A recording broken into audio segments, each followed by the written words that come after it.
seringkali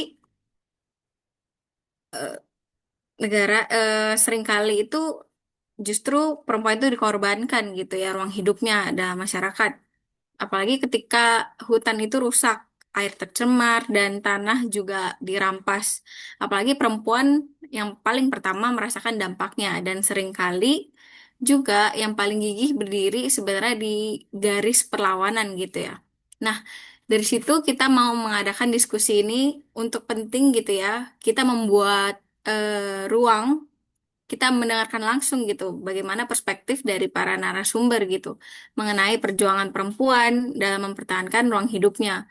Sebab sebenarnya yang dipertahankan dalam ruang hidup itu eh, sebab yang mempertahankan ruang hidup itu bukanlah kejahatan, tapi yang seharusnya dipertanyakan itu adalah praktik perampasan dalam ruang hidup itu sendiri. Nah, dan pada hari ini, sore hari ini kita juga sudah bersama tiga narasumber yang memiliki perspektif gitu ya dan pengalaman penting dalam isu ini.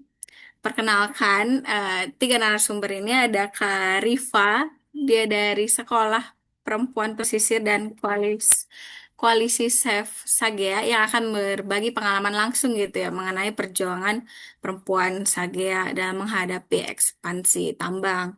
Terus yang kedua ada Kadean dari Lingkar Studi Feminis yang akan memberikan perspektif gitu ya, bagaimana keterkaitan antara krisis lingkungan dan ketidakadilan gender gitu dalam sudut pandang feminis. Dan yang ketiga ada Kak Hema dari Jaringan Advokasi Tambang yang akan mengulas konflik tambang dan kriminalisasi warga dari perspektif hukum dan advokasi. Untuk membuka diskusi hari ini, saya ingin memulai dari kerangka yang lebih terdepan gitu ya, mungkin dari Karifa, karena Karifa yang ada di wilayah sana mungkin bisa berbagi pengalaman. Untuk waktu dan untuk waktunya dipersilakan. Oke, terima kasih. Apakah suaraku terdengar? Terdengar, Kak. Iya. eh Sebelumnya, eh salam juang kawan-kawan. Perkenalkan, nama saya Rivia Rusdi, salah satu pendiri di sekolah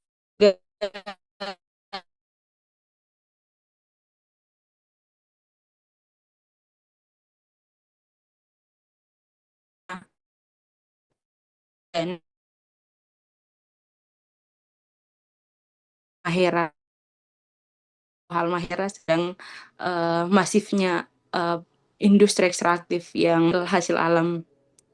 Eh, Terima kasih atas waktu dan kesempatan. Terima kasih juga untuk kawan-kawan LSF yang sudah mau sama-sama mengawal isu Sagia dan sudah mau bersama dengan masyarakat Sagia untuk kampanye terkait dengan situasi Sagia hari ini. Eh, Maaf tanpa salam tadi teman-teman. Jadi mungkin sebelum saya menjelaskan secara detail mengenai dengan situasi Sagia ini, saya apa ingin menyampaikan sedikit mengenai dengan kondisi Sagia, yaitu Desa Sagia merupakan sebuah desa yang terletak di Kecamatan Weda Utara, Kabupaten Halmahera Tengah, Provinsi Maluku Utara. Desa ini berada di Pulau Halmahera dan menjadi bagian dari eh, bentangan alam yang sangat penting secara ekologis di wilayah timur Indonesia. Jadi, secara geografis, Sagea berada di wilayah yang unik karena diapit oleh perbukitan kars, hujan tropis, sungai, dan wilayah pesisir. Jadi, kombinasi bentangan alam ini menjadi Sagea sebagai salah satu kawasan dengan keanekaragaman hayati yang tinggi di wilayah Halmahera. Dan dari situlah eh, kenapa sehingga saat ini eh, kita lihat beberapa beberapa hari belakangan, pada bulan Februari kemarin, tanggal tanggal seb tangga tanggal 5 Februari 2026 itu, masyarakat melakukan, mama-mama Sagea yang, eee, mengawali aksi tersebut.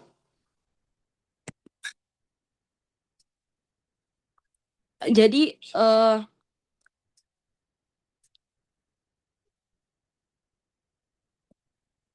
bagi perempuan Sagea, hubungan dengan alam bahkan lebih dekat. Alam adalah tempat kami, eee, mencari pangan, mengambil air, berkebun, merawat keluarga, dan meneruskan pengetahuan hidup kepada generasi berikutnya.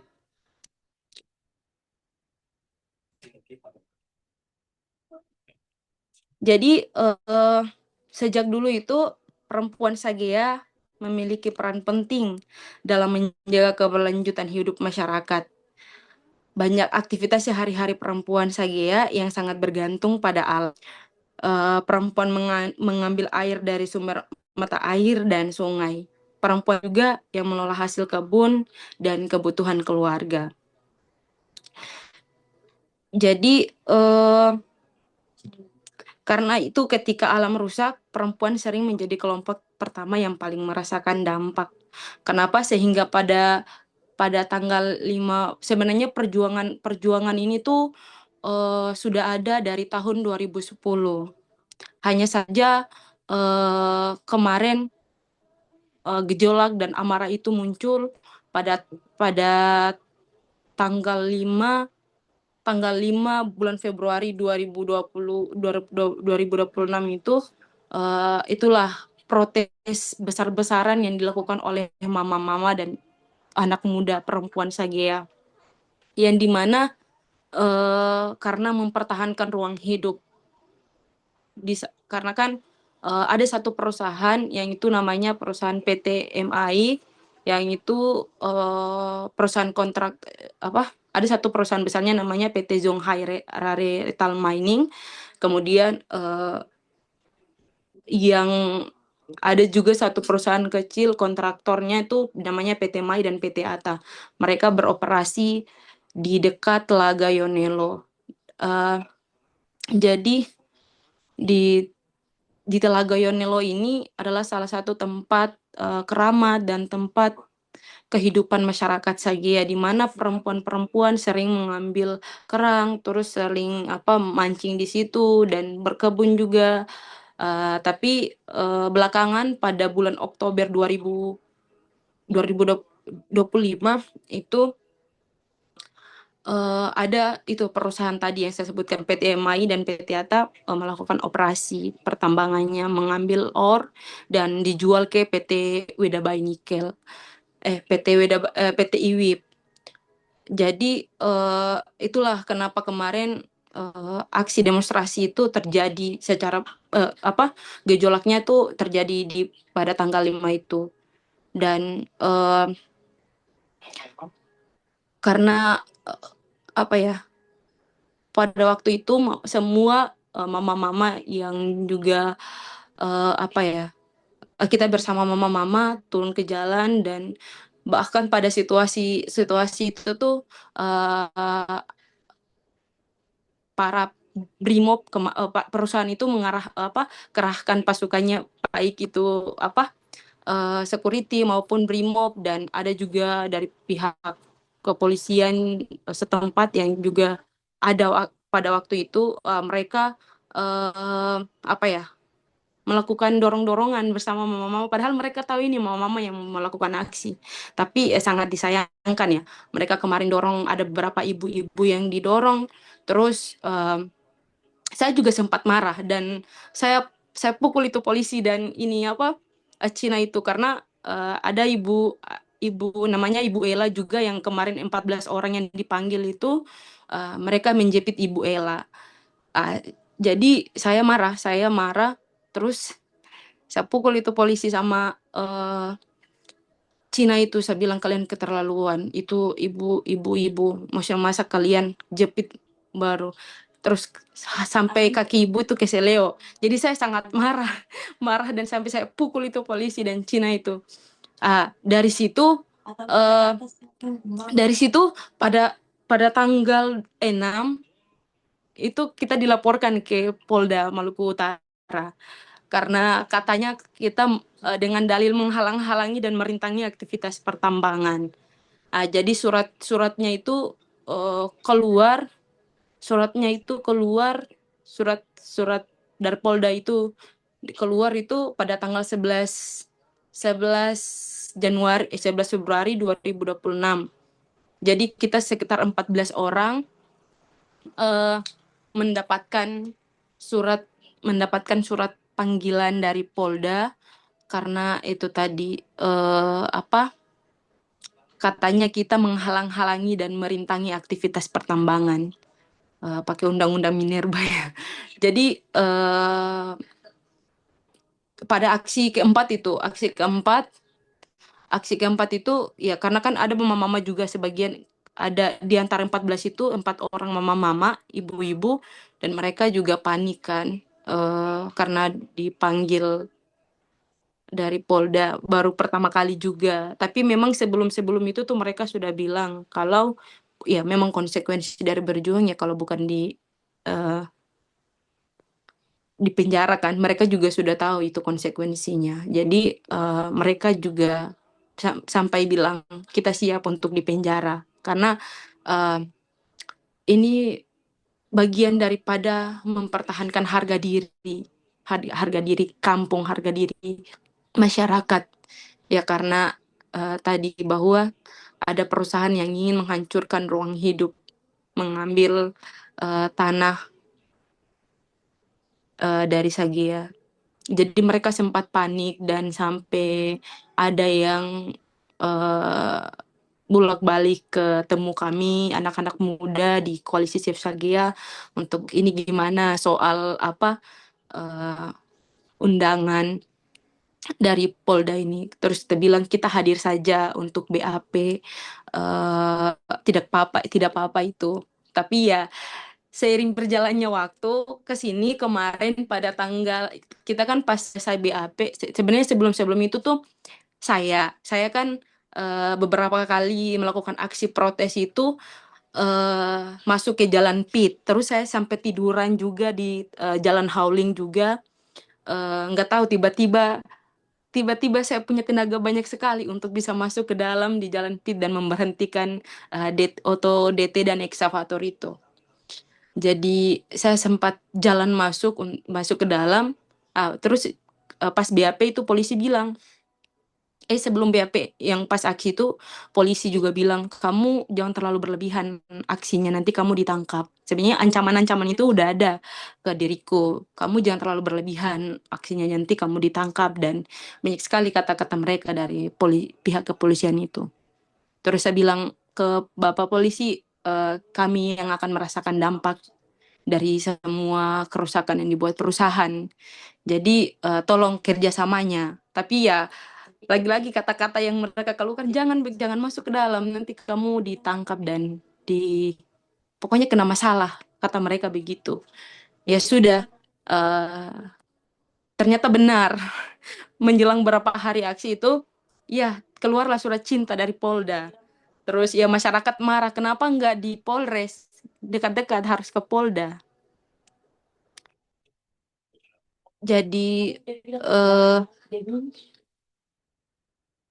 langsung habis setelah itu tanggal 11 itu kita langsung menghadap suratnya masuk tanggal 10 yang menghadap tanggal 11 terus em, kita pas BAP juga si polisi ini bilang katanya kamu ada rekaman CCTV buktinya untuk katanya itu apa bukti pelaporan katanya kamu ini melakukan aksi yang itu tidak ya yang jadi ya kata Pak polisi kamu kayaknya nantinya berat karena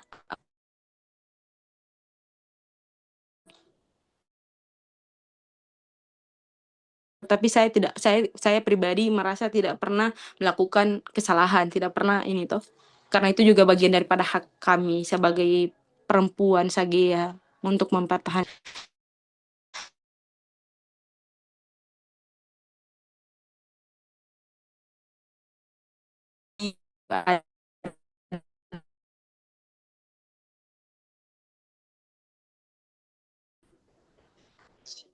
yang itu kayak membuat saya tidak nyaman. Sempat saya drop karena itu apa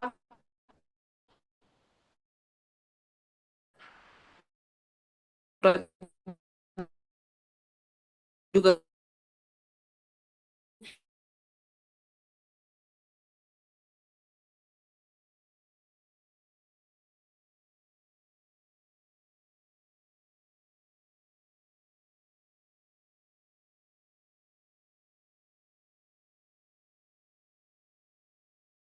jadi kemarin juga saya sempat nanya tuh ke bapak.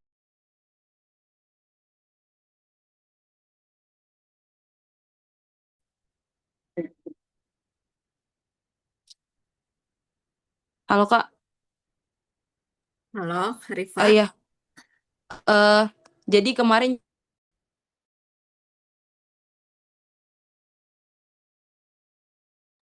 Mungkin agak terputus-putus sih di aku.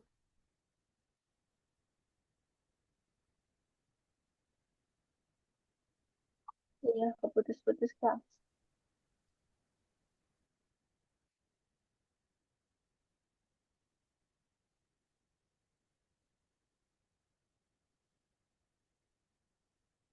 Halo, Kak Rifa. Kak suaraku kedengeran nggak? Baru ada. Iya, Kan putus-putus eh aja. sorry jaringan. Jadi pada tanggal 2 Maret itu 2 Maret kemarin itu eh kami dikasih surat oleh pihak Krimsus, eh dua orang itu saya sama Kak Sulastri, Sulastri Mahmud. Jadi untuk suratnya pemberitahuan penyelidikan, pemberitahuan penyelidikan. Terus katanya kan sebelum itu dari pihak Krimsus kan bilang katanya kalau dari pihak pemerintah sama pihak perusahaan tidak mencabut apa tuntutan ini, laporan ini berarti proses akan dilanjutkan. Ya karena beberapa hari, beberapa minggu setelah BAP itu tidak ada apa, tidak ada pencabutan laporan dari kedua belah pihak ini, ya jadi proses dilanjutkan. Tapi hanya dua aktor yang ditangkap. Katanya saya sama Kak Sulastri ini kami dalang dari gerakan berturut-turut yang dilakukan oleh masyarakat Sagea. Jadi kata dari Krimsus itu ngomongnya begitu. Tapi dari tim hukum juga kuasa hukum kami bilang sebenarnya itu eh, apa ya? eh, Bisa kita tuntut balik karena kalian juga melakukan aktivitas aksi demonstrasinya juga tidak terlalu berlebihan. Jadi mungkin itu sih sementara dari aku atau teman-teman yang mau bertanya atau apa silahkan soalnya Sakoma di sini dulu. Saya kembalikan ke kakak Angger. Oke, terima kasih banyak Kak Rifa gitu ya udah berbagi pengalamannya yang sangat personal dan mungkin nggak mudah gitu ya untuk diceritakan gitu. Bagaimana Kak Rifa harus menghadapi pemanggilan, terus dikriminalisasi gitu ya. Karena ya memperjuangkan atau mempertahankan ruang hidup itu seringkali di kita mengalami ketakutan gitu ya. Atau mungkin kita langsung aja ke pemateri kedua untuk sesi kayaknya kita kumpulin di akhir gitu ya untuk kawan-kawan gitu.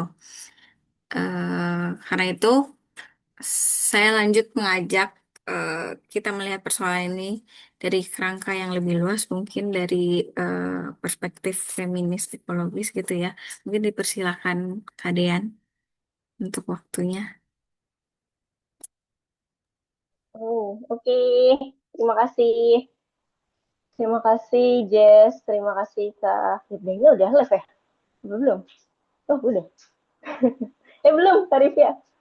Halo, Kak Rifya. Salam kenal. Aku Dean dari Lintas Studi Feminis. Tadi banyak banget cerita-cerita yang berat banget pasti ya, Kak ya. Karena kita dengerin aja udah berat, apalagi Kak Rifya ngelakuin langsung gitu, ngejalanin langsung. Terus mulai dari alamnya yang rusak, terus juga ada ada apa namanya, ada kriminalisasi gitu. Nah mungkin aku mau ngasih sedikit aja gitu ya kayak Jess tentang perspektif perempuan uh, ke lingkungan kemudian atau dampak eksploitasi tambang ini terhadap perempuan karena kadang kita kan sering kurang empati atau sering kurang peduli kalau kita tuh belum tahu dampaknya gitu ya kayak oh ya udahlah ada tambang gitu bagus dong ada pembangunan terus bagus dong ekonominya berjalan kemudian masyarakatnya juga diuntungkan gitu tapi kita nggak tahu dampak di belakangnya itu kayak gimana gitu nah makanya mungkin aku mau mulai dulu dari dampak eksploitasi tambang ini apalagi ini kan eksploitasi tambang ditambah ilegal ya bukan eksploitasi tambang doang tapi ilegal juga gitu yang sempat di uh, setauku sempat di stop ya di 2022 tapi mulai berjalan lagi. Kak sebelumnya suaraku terdengar jelas nggak ya? Karena aku pakai headset nih lagi hujan terus. Jelas, Kak. Aman. Thank you. Oke, mungkin aku mulai dulu dari dampaknya terhadap perempuan ya. Kita spesifik terhadap perempuannya karena dari segi lingkungan yang rusak itu memang banyak dari kehidupan perempuan yang berpengaruh gitu atau berdampak besar. Uh, Secara spesifik aku mungkin mau jelaskannya dari dua aspek gitu, dari beban kerja domestik yang meningkat dan juga dari ancaman kesehatan. Nah, kenapa beban kerja domestik ini meningkat ketika lingkungan rusak atau ketika ada tambang yang masuk ke suatu wilayah? Karena di beberapa wilayah mungkin sebagian besar ya wilayah Indonesia masih menganut perempuan itu ya di dapur, kasur, dan sumur gitu.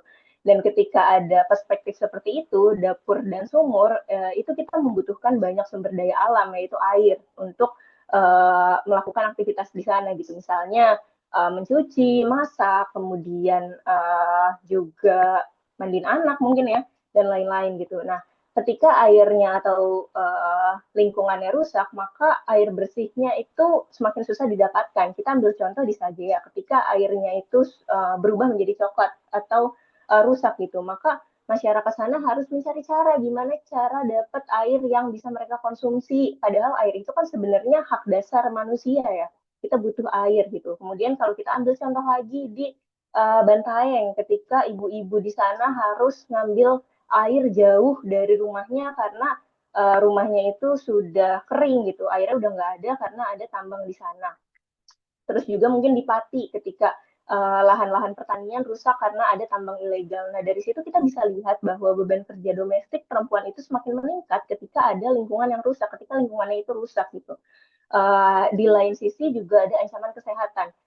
Ketika air tercemar, kemudian udara juga tercemar, maka akan timbul penyakit-penyakit baru, penyakit kulit atau penyakit pernafasan seperti itu. Nah, kalau kita spesifik ke perempuan, maka akan ada infeksi ketika airnya tercemar. Perempuan haid. Nah, ketika haid kita butuh air lebih banyak dibandingkan laki-laki untuk mencuci pembalut, untuk membersihkan kemaluan gitu, terus membersihkan kelamin, maaf. Kemudian ketika airnya rusak, airnya tercemar, maka akan timbul infeksi dari air tersebut. Nah, uh, jadi kita masuk ke perspektif gimana sih feminis ekologis atau kita sebutnya ekofem gitu ya dalam keterkaitannya krisis lingkungan dan juga ketidakadilan gender ini. Nah, ekofem ini ngelihat bahwa sebenarnya eksploitasi alam dan penindasan terhadap perempuan itu berasal dari sistem yang sama karena sistemnya tuh sama-sama hierarkis dan juga nah, kita kan sering denger ya atau melihat gitulah ya secara langsung kalau pemerintah uh, dan juga perusahaan itu sering kalau alam ini adalah objek gitu, objek yang mereka bisa bebas untuk dieksploitasi. Atau kita seringnya dengan antroposentrisme gitu, ketika manusia jadi pusat bebas pakai semuanya, mereka bebas pakai sumber daya alam tanpa peduli etika lingkungan dan juga keseimbangan ekologisnya. Nah, ini juga diterapkan pada bukan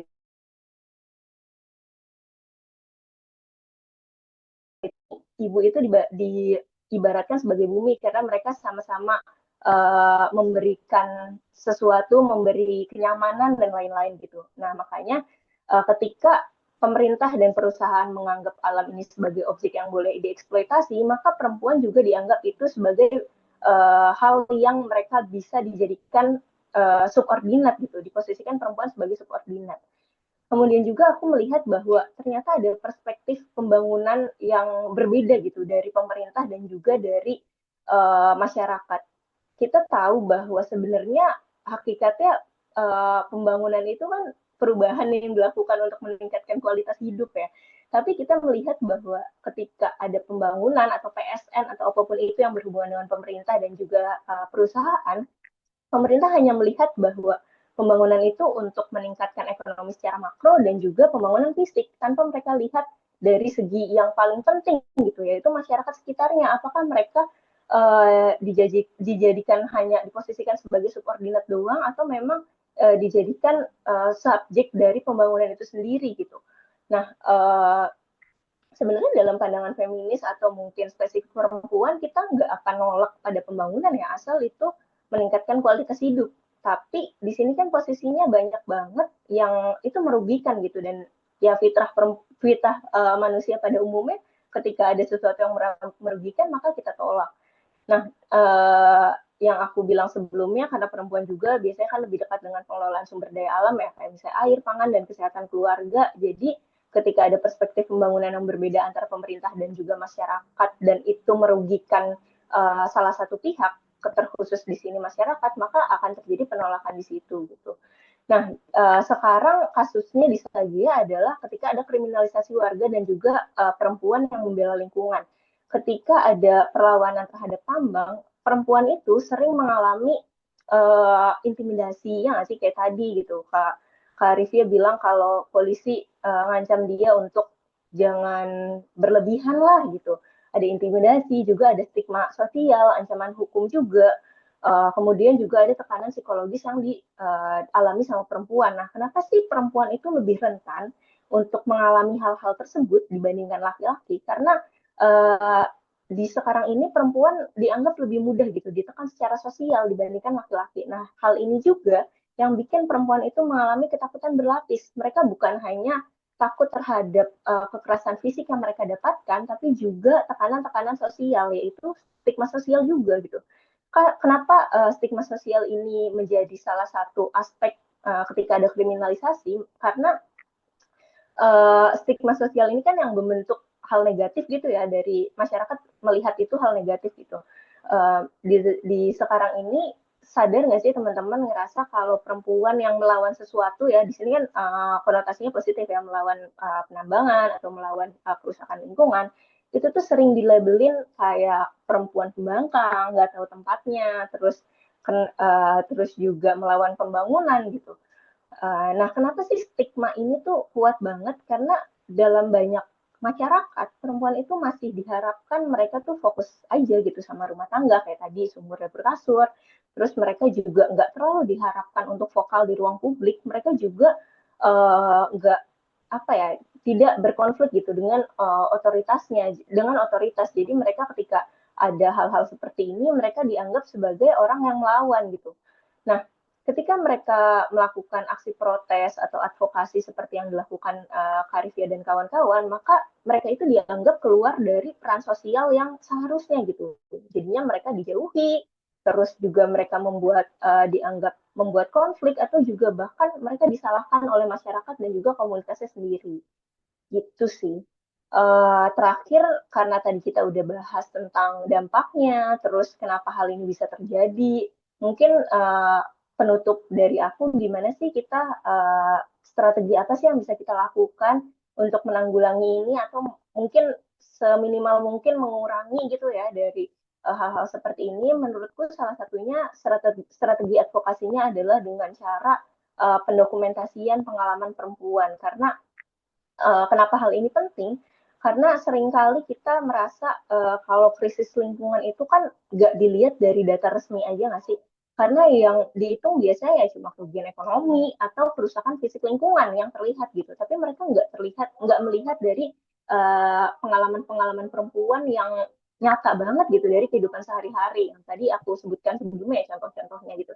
Yang dampak yang nggak terlihat kan sebenarnya banyak kan, kayak misalnya tadi waktu untuk mengambil air jadi lebih lama gitu karena rumah mereka airnya kering, atau mereka ningkatin beban kerja domestiknya, atau mereka jadi lebih sibuk gitu karena kesehatan anaknya terganggu karena udara dan airnya tercemar.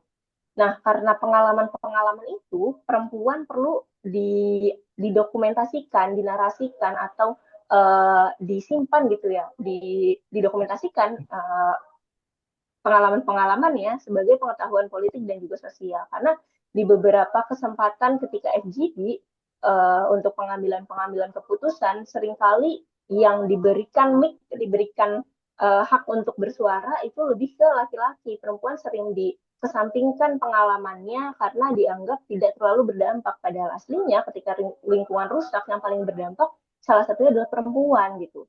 Nah, tujuan dari pendokumentasian ini apa sih menurutku? Salah satu tujuannya menjadi pertama pasti bukti advokasi, yang kedua pasti ngasih tahu kita dampak krisis lingkungan. Mungkin ini nanti dibahas sama Kak Hema yang lebih berpengalaman kali ya.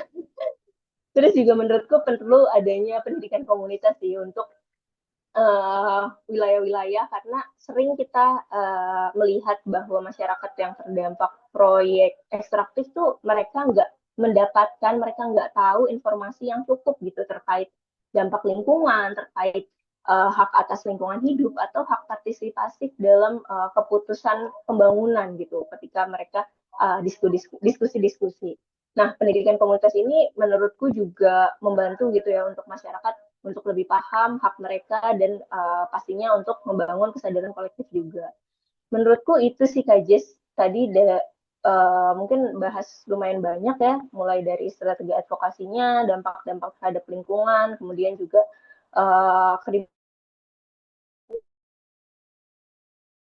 uh, mungkin ini bisa diselaraskan dengan nanti ketika Kak Hema atau dari Kak Rivia pengalaman-pengalamannya di lokasi di wilayah gitu. Mungkin segitu Kak Jess, thank you. Oke, baik. Terima kasih banyak Harian atas pemaparannya gitu ya. Dari penjelasannya kita bisa melihat bahwasannya kerusakan lingkungan itu sebenarnya nggak pernah berdiri sendiri gitu ya. Pasti berkaitan dengan relasi kuasa. Nah, mungkin lanjut langsung ke Kak Hema. Eh, saya persilakan kepada Kak Hema dari Jaringan Advokasi Tambang untuk menyampaikan pandangannya terkait konflik tambang. Waktunya dipersilakan. Terima kasih untuk kawan-kawan LSF, moderator, dan juga teman-teman yang sudah memantik diskusi terlebih dahulu tadi. Apakah suaraku terdengar? Terdengar, Kak. Oke, terima kasih. Ah, Oke, kalau tadi seperti yang udah teman-teman LSF juga sampaikan sebelumnya gitu ya, mungkin kalau di saya itu lebih dalam konteks tentu saja apa yang sedang terjadi di Sagea gitu ya, bagaimana pengalaman-pengalaman yang serupa gitu ya, baik itu berkaitan dengan kriminalisasi, tentu saja juga dampaknya terhadap perempuan, dan persoalan mungkin yang lebih jauh sebenarnya mengenai akar persoalan yang kita hadapi gitu, karena sebenarnya Sagea ini hanyalah satu kasus dari banyak kasus yang sedang kita hadapi saat ini di Indonesia gitu. Kemudian kalau di slide ini mungkin teman-teman pasti Rivia juga tentu saja tidak asing gitu bahwa ada telaga, ada hutan, ada sumber air yang dijaga di Halmahera, tentu saja terutama di Halmahera Tengah, dan kemudian ada ancaman pengerukan nikel yang sedang terjadi secara masif di sana. Next, mungkin bisa dibantu untuk, oke, terima kasih. Eh, Berkaitan dengan perempuan dan alam tadi dari teman-teman LSF itu sebenarnya semua sebelumnya sudah menyampaikan. Kalau kita lihat memang cerita di berbagai wilayah, termasuk juga tadi lagi-lagi di Sagea di Halmahera Tengah gitu ya. Ada banyak sekali cerita bagaimana hubungan antara perempuan dan alam itu begitu melekat.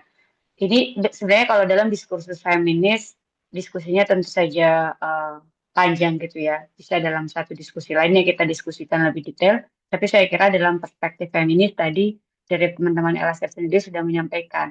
Sehingga cerita-cerita kedekatan perempuan dengan alam ini di berbagai wilayah juga kita temukan. Terutama lagi-lagi di Sagea. Di sana pernah dulu saya juga ke Halmahera dan tepatnya Halmahera Tengah di Kesagia juga. Waktu itu ke Goa Bukit ini juga dan diantar sama Rivia juga gitu ya. Dan saya juga mendengar waktu itu bahwa Goa Bukit salah satu kawasan kars yang dilindungi oleh kawan-kawan di Sagia ini itu memiliki legenda atau cerita yang dituturkan secara terus-menerus yang artinya adalah perempuan yang menghanyutkan diri bahwa perempuan itu memang eh, apa namanya mandi atau juga menghanyutkan atau apa ya berenang dan segala macamnya itu tempat itu memang tempat itu sangat sangat eh, airnya itu sangat ini ya sangat jernih kemudian juga sangat udaranya pokoknya lingkungannya masih sangat baik karena itu memang dikelola oleh em, kawan-kawan di sana sehingga memang saya tidak heran gitu ya kenapa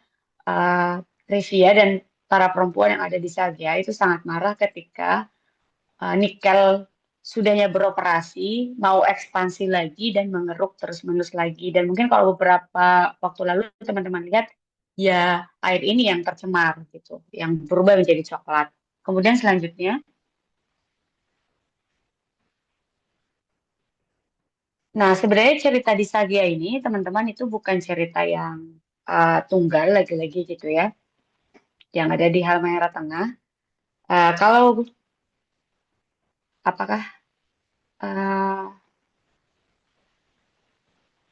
oke, iya. Selanjutnya tadi, iya ini dia. Nah, jadi teman-teman di Indonesia itu sedang, sebelum nanti mungkin saya masuk ke beberapa kriminalisasi atau pasal-pasal yang seringkali digunakan mengkriminalisasi gitu ya. Jadi di Indonesia, teman-teman sedang ada yang sering kita dengar saat ini soal ambisi kendaraan listrik lah. Bahwa Indonesia sebagai yang punya apa-apa terbesar di dunia, nikel terbesar di dunia, ingin juga berkompetisi untuk kendaraan listrik yang secara besar-besaran di Indonesia. Tapi ini yang seringkali mungkin teman-teman juga sudah sering mendengar bagaimana ini hanya bahasa-bahasa narasi-narasi besar yang disampaikan kepada kita warga negara. Lalu tadi kalau menolak kita disebut menolak pembangunan gitu. Faktanya berbagai riset itu sudah menyampaikan 70% nikel yang ada di Indonesia itu sebenarnya digunakan untuk stainless steel. Jadi untuk industri lainnya. Untuk kendaraan listrik sekalipun dia hanya memanfaatkan sebenarnya 5% yang tadi itu dimanfaatkan untuk baterai. Sedangkan satu sisi tadi juga sudah disampaikan pengerukan nikel yang terjadi skala besar ini itu dia sebenarnya ketika di kota itu dianggap sebagai solusi, di titik-titik pengerukan nikel itu sebenarnya seperti membunuh gitu ya, seperti kuburan untuk warga yang ada di wilayah-wilayah nikel itu sendiri. Kemudian selanjutnya, nah misalnya berkaitan tadi dengan label-label transisi energi, kendaraan listrik gitu ya, yang mana kendaraan listrik ini katanya sebagai salah satu upaya transisi energi, nanti lebih rendah karbon, polusinya akan berkurang dan segala macamnya. Nah, di Indonesia itu di masif, terutama pertambangan nikel, saya kira teman-teman juga sudah sedikitnya kalau berkaitan dengan tambang, bagaimana coupling-coupling ini terjadi gitu. Di Indonesia ada 374 izin tambang, ini bahkan kalau Jateng mengecek itu setiap bulan, setiap tahun itu terus-terus bertambah teman-teman. Jadi kalau kita berhadapan dengan bencana ekologis, lalu kita berkesimpulan sumber masalahnya dari izin-izin ekstraktif ini, nggak ada sebenarnya upaya bagaimana negara memperbaiki karena izin-izin baru. Nah, kalau di dulu, misalnya saya lama di Kalimantan Timur, ada batu bara. Bangka Belitung, kemudian kita juga tahu bagaimana pengerukan yang ada di sana. Kemudian geothermal sekarang panas bumi, tambang ada di Flores. Nah, kalau yang di coupling untuk nikel, teman-teman, dengan ratusan izin ini, itu yang paling banyak adalah di Sulawesi dan di Maluku Utara, terutama di Sulawesi Tengah. Nah, kalau di Maluku Utara ya tadi yang kita sebut dengan di Halmahera ini. Nah, ini yang menjadi titik sentral dari pertambangan nikel di Indonesia. Selanjutnya, baik smelter ataupun tambang-tambangnya. Next. Oke. Nah, ini secara khusus kalau di Maluku Utara ada lebih dari 127 izin, terutama kalau untuk tambang nikel itu lebih dari 60 izin tambang nikel. Dan kemudian kalau berkaitan dengan di Halmahera Tengah, jadi kalau teman-teman cek di peta ini itu akan kelihatan jelas, di Halmahera itu bagian yang paling banyak tambang nikelnya itu Halmahera Tengah dan Halmahera Timur. Jadi kalau teman-teman sebelumnya juga pernah mendengar soal Mabasa Ngaji, kemudian karena sungainya tercemar, karena itu hulunya, sumber-sumber sungainya memang sebaran dari Halmahera Tengah dan Halmahera Timur ini dia mengalirnya. Nah, kan bisa terlihat jelas tuh Halmahera Tengah dan Halmahera Timur yang paling banyak izinnya. Ini bahkan kalau kami cek sebelumnya itu di 2024, di 2024 itu masih sekitar 26 izin di Halmahera Tengah. Sekarang yang terbaru ini di 2026 kami cek udah 31 izin di Halmahera Tengah, termasuk yang di nomor 29, yang PT Zong, ini yang berhadapan dengan yang mengkriminalisasi teman-teman di Sagea saat ini, gitu, yang uh, sedang juga melakukan pengerukan, kemudian juga mengakibatkan konflik, dan hari ini mengkriminalisasi terutama perempuan yang ada di Sagea, termasuk tadi Revia. Selanjutnya, nah sebenarnya kalau kita ngomongin ini, lagi-lagi teman-teman, nikel atau mungkin tambang-tambang lainnya yang sedang kita sampaikan ini, sebenarnya siapa yang kita hadapi gitu. Jatan itu sering menyebut kita itu sedang berhadapan dengan rezim ekstraktif gitu. Memang sejarahnya sangat panjang. Kita akan bicara tentang rezim ekstraktif dan kemudian dampaknya tambang termasuk terhadap perempuan ini, ya kita akan menariknya lagi dari zaman kolonial bahkan sampai tadi kita bicara tentang ya bahkan baik itu Orde Baru, bahkan reformasi sampai hari ini yang kita sebut sebagai rezim ekstraktif itu, jadi embel-embelnya itu dia menggunakan dikelola oleh negara gitu loh. Jadi siapapun rezimnya, apalagi kalau kita sekarang bicara tentang proyek strategis nasional, nah atas nama itulah pengerukan ini terjadi di berbagai wilayah. Jadi seolah-olah kalau kita itu melawan itu sama aja melawan negara. Nah, rezim ekstraktif ini yang memang sejak lama kita lihat di Indonesia, sistem ekonominya itu bertumbuh pada industri-industri yang mengeruk alam atau mengubah landscape dalam skala besar sehingga mengakibatkan bencana ekologis di berbagai daerah. Lanjutnya, nah mungkin ini nih wajah yang teman-teman juga sudah tidak asing. Mereka semua itu punya tambang, gitu. Jadi termasuk presiden kita juga punya tambang, wakilnya juga punya afiliasi dengan tambang-tambang ini, dan sebelumnya di setiap momen-momen politik, Jatan juga sudah menerbitkan itu, gitu. Jadi memang, bahkan saya kira teman-teman ICW juga sebenarnya udah pernah meriset bagaimana lebih dari 60%, baik yang ada di pemerintahan, itu semua tersandra dengan industri-industri ekstraktif. Lanjut. Nah, karena itulah gitu ya, tadi kita berhadapan dengan rezim ekstraktif, izin-izin yang sangat banyak, situasi ini terjadi di Sagea gitu teman-teman. Dan kedekatan perempuan Sagea dengan untuk menjaga wilayahnya, bahkan cara melawannya juga nanti juga Revi bisa berbagi lebih banyak, teman-teman para ibu-ibu itu melakukan uh, apa namanya menghentikan operasi pertambangan lalu melakukan tari lalayon. Ini adalah memang tarian yang ada di uh, Halmahera Tengah gitu ya, dan kemudian ini dijadikan sebagai uh, kekuatan politik untuk melakukan perlawanan gitu, karena memang uh, kriminalisasi pengerukan terus terjadi, kriminalisasi meningkat, dan perlawanan terus dilakukan, dan terutama perempuan berada di barisan terdepan yang kita tahu upaya-upaya perlawanan perempuan kerja-kerja perawatan, itu juga menjadi arena politik yang dilakukan sebagai arena perjuangan. Lanjut. Nah, sebenarnya ada banyak, karena sebenarnya teman-teman juga menyampaikan soal berbagai kebijakan yang diterbitkan oleh negara hari ini, gitu ya. Mungkin teman-teman juga sudah mengetahui betul bagaimana terutama rezim Jokowi dan hari ini apalagi Prabowo, ada banyak sekali undang-undang yang digunakan ini bersamaan gitu. Baik itu izin-izin ini semakin banyak, termasuk kriminalisasi juga semakin tinggi. Sebenarnya undang-undang ini juga yang udah kita tolak dari lama juga gitu ya.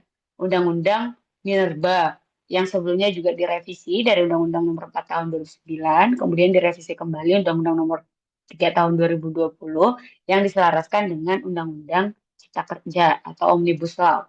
Dan ada banyak sebenarnya, tadi kemudahan izin, makanya semua dari pusat gitu ya. Bahkan di daerah juga sebenarnya menghasilkan elit-elit daerah. Kalau kita ngomongin Halmahera, mungkin bisa akan berbanyak juga teman-teman bercerita tentang bagaimana pemimpin gubernurnya juga adalah perempuan, Serly Juanda gitu. Dia juga pemilik tambang.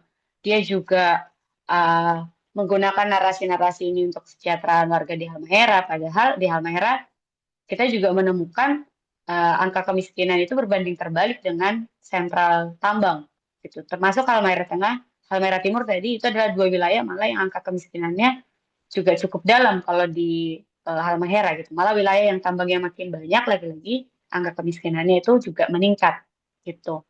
Eh, dan tadi selain kemudian itu tentu saja kriminalisasi sebenarnya, baik itu jaminan pajak, tapi yang menjadi sorotan kita kan adalah kriminalisasi. Teman-teman udah mengetahui banget bagaimana Undang-Undang Minerba, terutama pasal 162 ini sering banget digunakan untuk mengkriminalisasi warga. Lanjut, next. Ini juga ada Perpres yang pokoknya dari baik itu revisi undang-undang, kemudian peraturan presiden, itu banyak untuk mempercepat pembangunan kendaraan listrik, industri tambang dan energi lah ya. Itu banyak diterbitkan, termasuk oleh Perpres yang kita tahu itu tulisannya oleh presiden langsung dan itu setara dengan keputusan menteri dan sebagainya. Jadi ada upaya untuk baik itu lahan dijadikan untuk investasi, ada juga dia untuk menggunakan embel-embel energi terbarukan, kemudian untuk percepatan kendaraan listrik atau EV gitu ya. Nah itu, kemudian selanjutnya mungkin. Nah, seluruh teman-teman rejim ekstraktif dan kebijakan tadilah yang kalau tadi kita masih bicara tentang tambang nikel bahkan komoditasnya, lalu hanya bicara Maluku Utara, Jateng sendiri mencatat ini bahkan bukan hanya terjadi di di Halmahera Tengah ataupun di Maluku Utara, atau bahkan komoditasnya bukan hanya nikel gitu ya. Jadi memang konteks industri ekstraktif yang meluas yang kita tahu ini sangat mengancam karena kerusakan air dan sebagainya dampaknya ke perempuan sangat besar berkaitan dengan reproduksi dan sebagainya. Ini komoditasnya banyak banget gitu. Kalau kita ngomongin tentang bagaimana batubara dan mineral lainnya, catatan hampir 8.000 izinnya dan tadi itu terus bertambah lebih dari 10 juta hektar juga. Jadi komoditasnya banyak. Eh, saya ingin menyampaikan, ingin kita juga menzoomnya itu luas gitu ya. Ini yang sedang kita hadapi karena kebijakannya diatur, rejimnya memang rejim ekstraktif untuk ekonomi tambang gitu. Next, mungkin ini yang untuk terakhir. Oh, ada dua lagi ya yang terakhir. Nah, ini pola-pola tadi pasal kriminalisasi yang kita temukan di hampir semua wilayah yang berhadapan dengan tambang. Satu, tadi berkaitan dengan yang seringkali digunakan adalah Undang-Undang Minerba.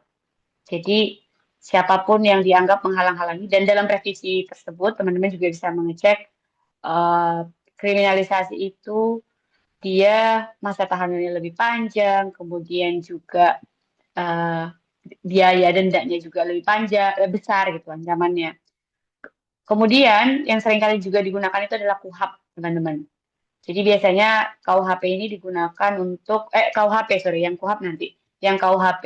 Yang KUHP ini seringkali digunakan berkaitan dengan pasal-pasal pengrusakan, penghasutan, dan berbagai pasal-pasal lainnya. Ya pokoknya bagaimana kasusnya kan seperti biasa tuh kasusnya apa, kemudian uh, ada yang langsung ditangkap, ada yang juga dicari-cari dulu pasal-pasal yang cocok ini gitu, baru nanti suratnya dikeluarkan gitu.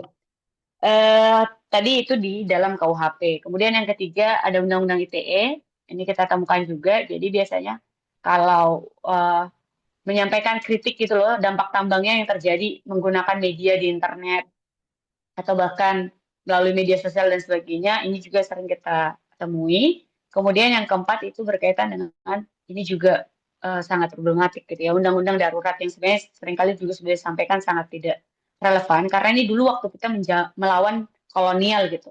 Nah, ini terutama digunakan untuk masyarakat adat atau kalau di Sangihe itu untuk nelayan. yang mereka seringkali biasanya sedang penelayan atau pergi ke kebun itu kan membawa alat atau masyarakat adat ke hutan. Tetapi di sana juga ada pengerukan nikel. Nah, ketika melawan dan kemudian membawa alat-alat perkakas ini dijadikanlah undang-undang darurat ini. Nah, undang-undang darurat ini digunakan juga kemarin di Mabesa Ngaji, salah satunya gitu. Karena masuk ke hutan membawa alat-alat perkakas, padahal lagi-lagi masyarakat adat itu masuk ke hutan pasti akan membawa alat perkakas karena harus membuka jalan, kemudian berhadapan dengan ancaman yang ada di hutan.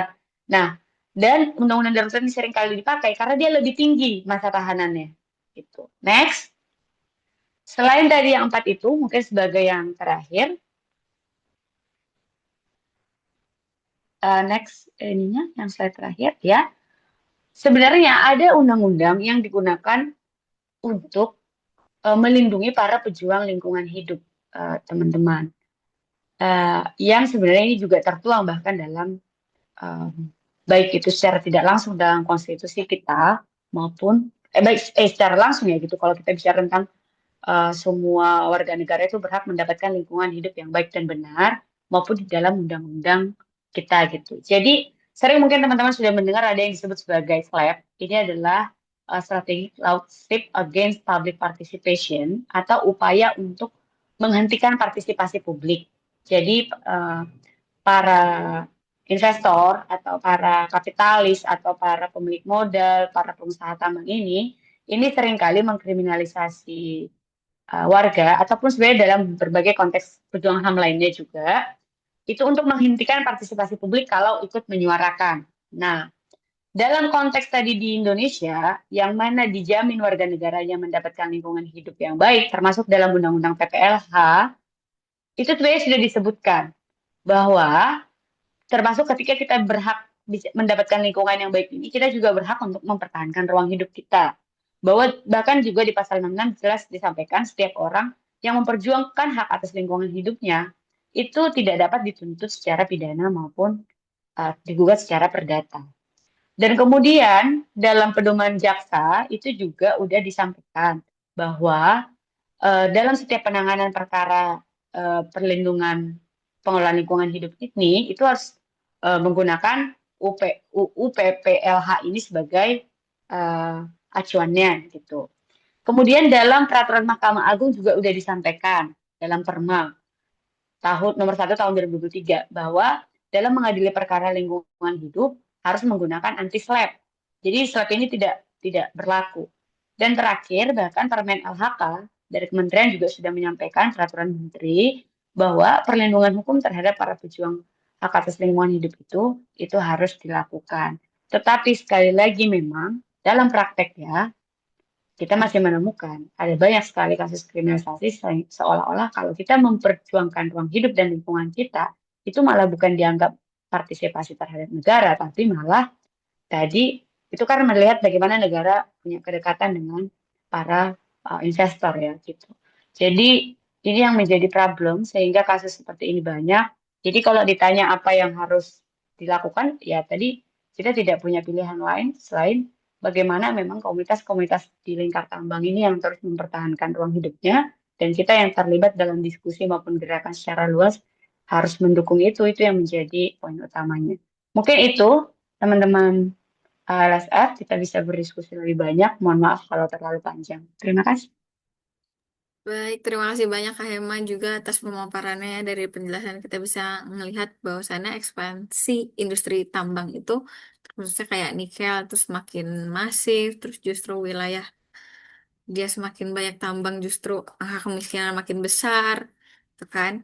Nah, terus dari pemaparan seluruh narsum ini kita juga bisa melihat bagaimana pengalaman di lapangan dari perspektif feminis, analisis advokasi juga tadi kan, hukum saling melengkapi untuk kita memahami konflik tambang itu sebagaimana. Nah, mungkin selanjutnya kita buka sesi diskusi bagi peserta online. Mungkin ada yang ingin bertanya terlebih dahulu.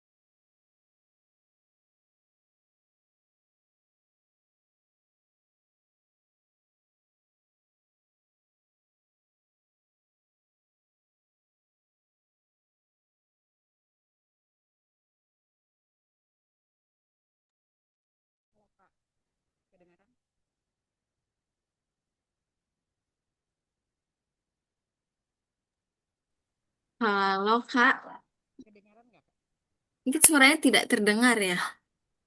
Aduh, aku hanya bawa ini saja. Mungkin aku ketikkan saja ya. Masih tidak terdengar.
Oke, baik. Kak Nurlisa, aku bacakan ya. Kak bilang, Kak menceritakan pengalaman serupa gitu ya, perihal saat orang kota memandang konflik PSN atau tambang. Terus teman saya cenderung menyampaikan ini adalah program untuk kemajuan. Padahal Kakak sendiri udah menyampaikan perihal contoh di KN. Warga sekitar itu terdampak atas tanah yang dirampas, banjir, dan sulitnya sumber air bersih gitu. Padahal selaku warga Kaltim, sedari kecil akses air bersih aja sangat sulit, apalagi dengan pembangunan IKN. Yang kakak sadari adalah kurangnya edukasi ke warga di luar warga itu membuat biasakan warga menolak dianggap tidak ingin maju. Benar. Kak ingin melemparkan pertanyaan?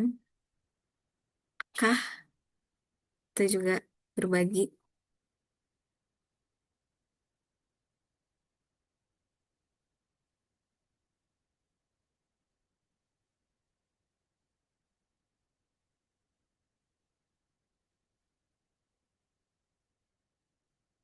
Atau mungkin ada kawan-kawan lain yang ingin menanggapi. Kak Rahmat, Ya, baik. Terima kasih. Sebelumnya, kenalkan saya Rahmat. Saya juga salah satu masyarakat Maluku Utara. Sebelum saya lanjut, saya ingin ucapkan terima kasih kepada teman-teman, khususnya di Lingkar Studi Feminis ya, atau LSF, yang masih terus eksis dalam hal melakukan dialog dan diskusi terkait wilayah-wilayah yang kemudian terdampak dari akibat kebijakan-kebijakan yang kemudian tidak beriringan dengan kebutuhan sosial. Baik, saya sebagai salah satu masyarakat Maluku Utara, lagi-lagi ada hal besar yang sangat, sebagai masyarakat itu kita sangat sesali atas kebijakan yang terjadi. Saya sedikit berangkat dari kebijakan di masa rezim Jokowi tahun 2017, yang kemudian ini menjadi salah satu penyebab terjadinya eksploitasi secara besar-besaran di wilayah Halmahera khususnya.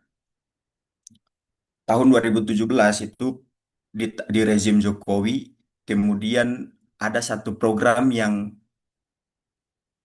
mana program ini eh, yang tadi saya katakan menjadi dasar eksploitasi, yaitu program pemberian atau pendataan yang kemudian melahirkan pemberian sertifikat kepada masyarakat, khususnya di Maluku Utara, yang pada tahun 2017 itu dilakukan. Kemudian di tahun berikutnya, di tahun 2018 itu beroperasinya tambang IWP itu di Halmahera Tengah. Nah, saya mengatakan ini berdasarkan dengan konsep ataupun pemahaman domain verklaring yang kemudian muncul pada tahun 1870 pada masa Hindia Belanda, yang kemudian prinsip domain verklaring ini digunakan untuk mencaplok tanah masyarakat sipil. Nah,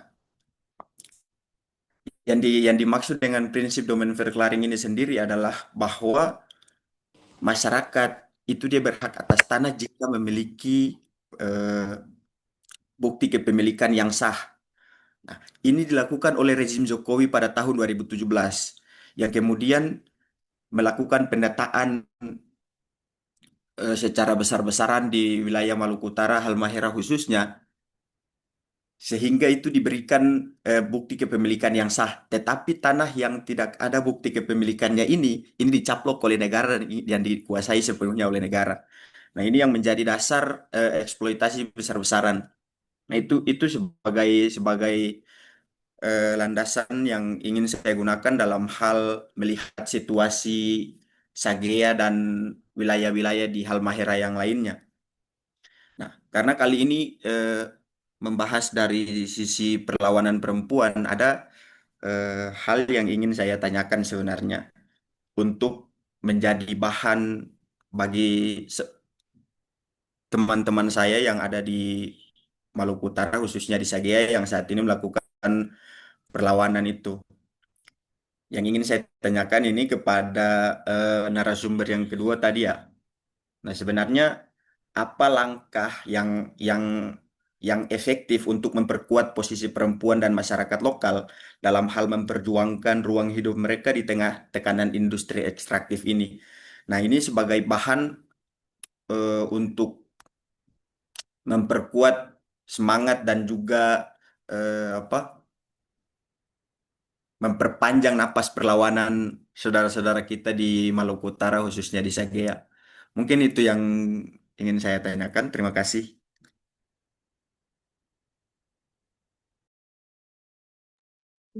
baik, terima kasih Kak Rahmat. Atau mungkin kalian mau langsung jawab? Kak Rahmat. Tadi juga ada penjelasannya menarik banget ya terkait aturan-aturannya, terus pertanyaannya. Sepenangkap aku, gimana sih langkah efektif gitu untuk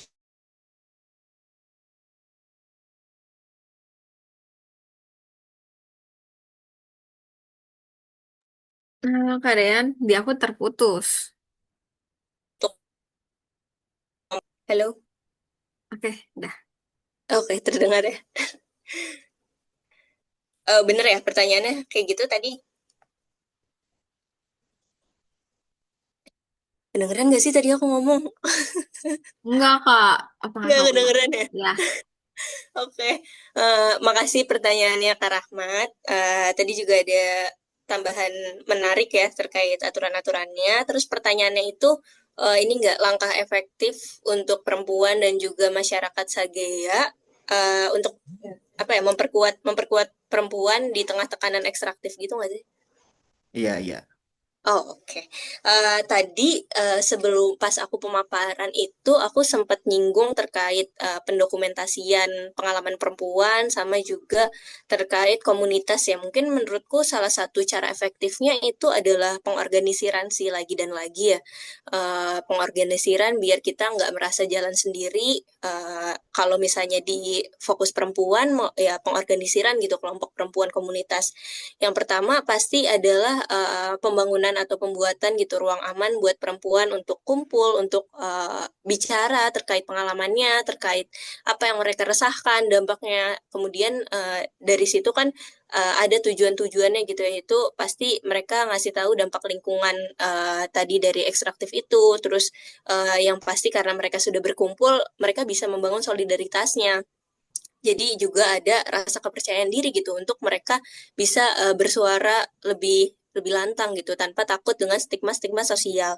Terus bentuk-bentuknya tuh bisa berupa apa aja sih? Bisa dalam kelompok kelompok perempuan di Sagea, kelompok perempuan desa gitu atau forum-forum, misal forum perempuan kalau misalnya di Sagea kan berarti salah satu fokusnya di air ya yang rusak juga fokus perempuan untuk menjaga air di sana gitu atau komunitas perempuan-perempuan lainnya. Kenapa hal ini penting menurutku? Karena banyak perempuan yang mengalami dampak dari ekstraktif tadi dari tambang, tapi merasa sendirian gitu atau takut ngomong, takut mereka dianggap sebagai ya pembangkang, takut dengan dampak-dampaknya. Jadi pembuatan atau pengorganisiran kelompok ini ya jadi bikin mereka untuk lebih bisa bersuara gitu, lebih kuat secara kolektif.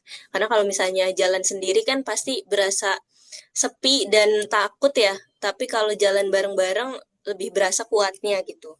Menurutku itu sih salah satu cara efektifnya juga. Selain itu juga ya pasti harus ada pendokumentasian pengalaman-pengalaman perempuan biar kita nggak dilihat dampaknya itu bukan cuma secara fisik tapi juga ada hal-hal yang eh, perlu dicatat lagi gitu oleh pemerintah atau perusahaan. Dokumen ini kan bisa berupa kayak tadi bukti-bukti advokasinya, bukti kriminalisasi, terus bisa dijadiin bahan kampanye publik juga, atau ya bisa dijadiin dasar dialog gitu untuk pemerintah.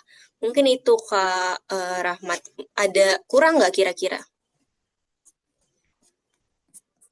Ada yang belum dijelaskan gitu? Aku maaf ya, off cam soalnya sinyalnya jelek banget sih ini.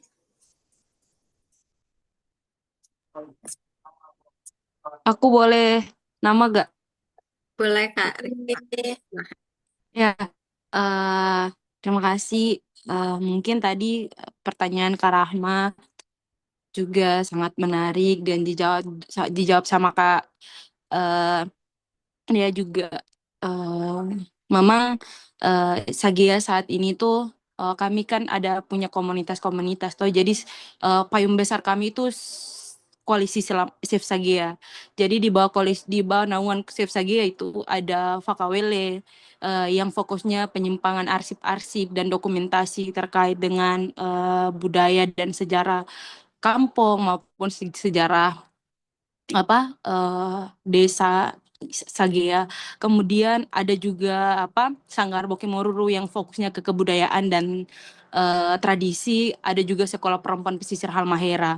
Eh, sekolah perempuan pesisir Ramayana yang fokusnya ke perempuan, terkait dengan isu-isu apa kayak di sana kan kasus kekerasan seksual, kemudian apa bagaimana mau menyadarkan perempuan tuh agar bisa sadar bahwa dampak dari industri ekstraktif itu sangat besar terhadap perempuan. Jadi kami juga sudah mencoba untuk bangun-bangun apa kelompok-kelompok belajar ini agar bagaimana kayak tadi untuk apa mengorganisir itu sangat tidak mudah ya, membalik telapak tangan.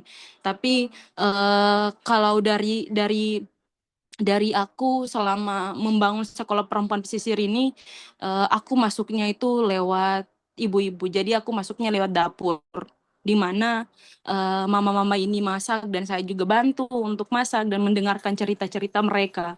Ya, jadi dari situ saya mengajak mereka gimana kalau kita bangun satu wadah belajar bersama gitu. Dan anak-anak mereka juga turut bergabung dan mama-mama juga oh iya. Dan kemarin juga menjadi poin apa ya?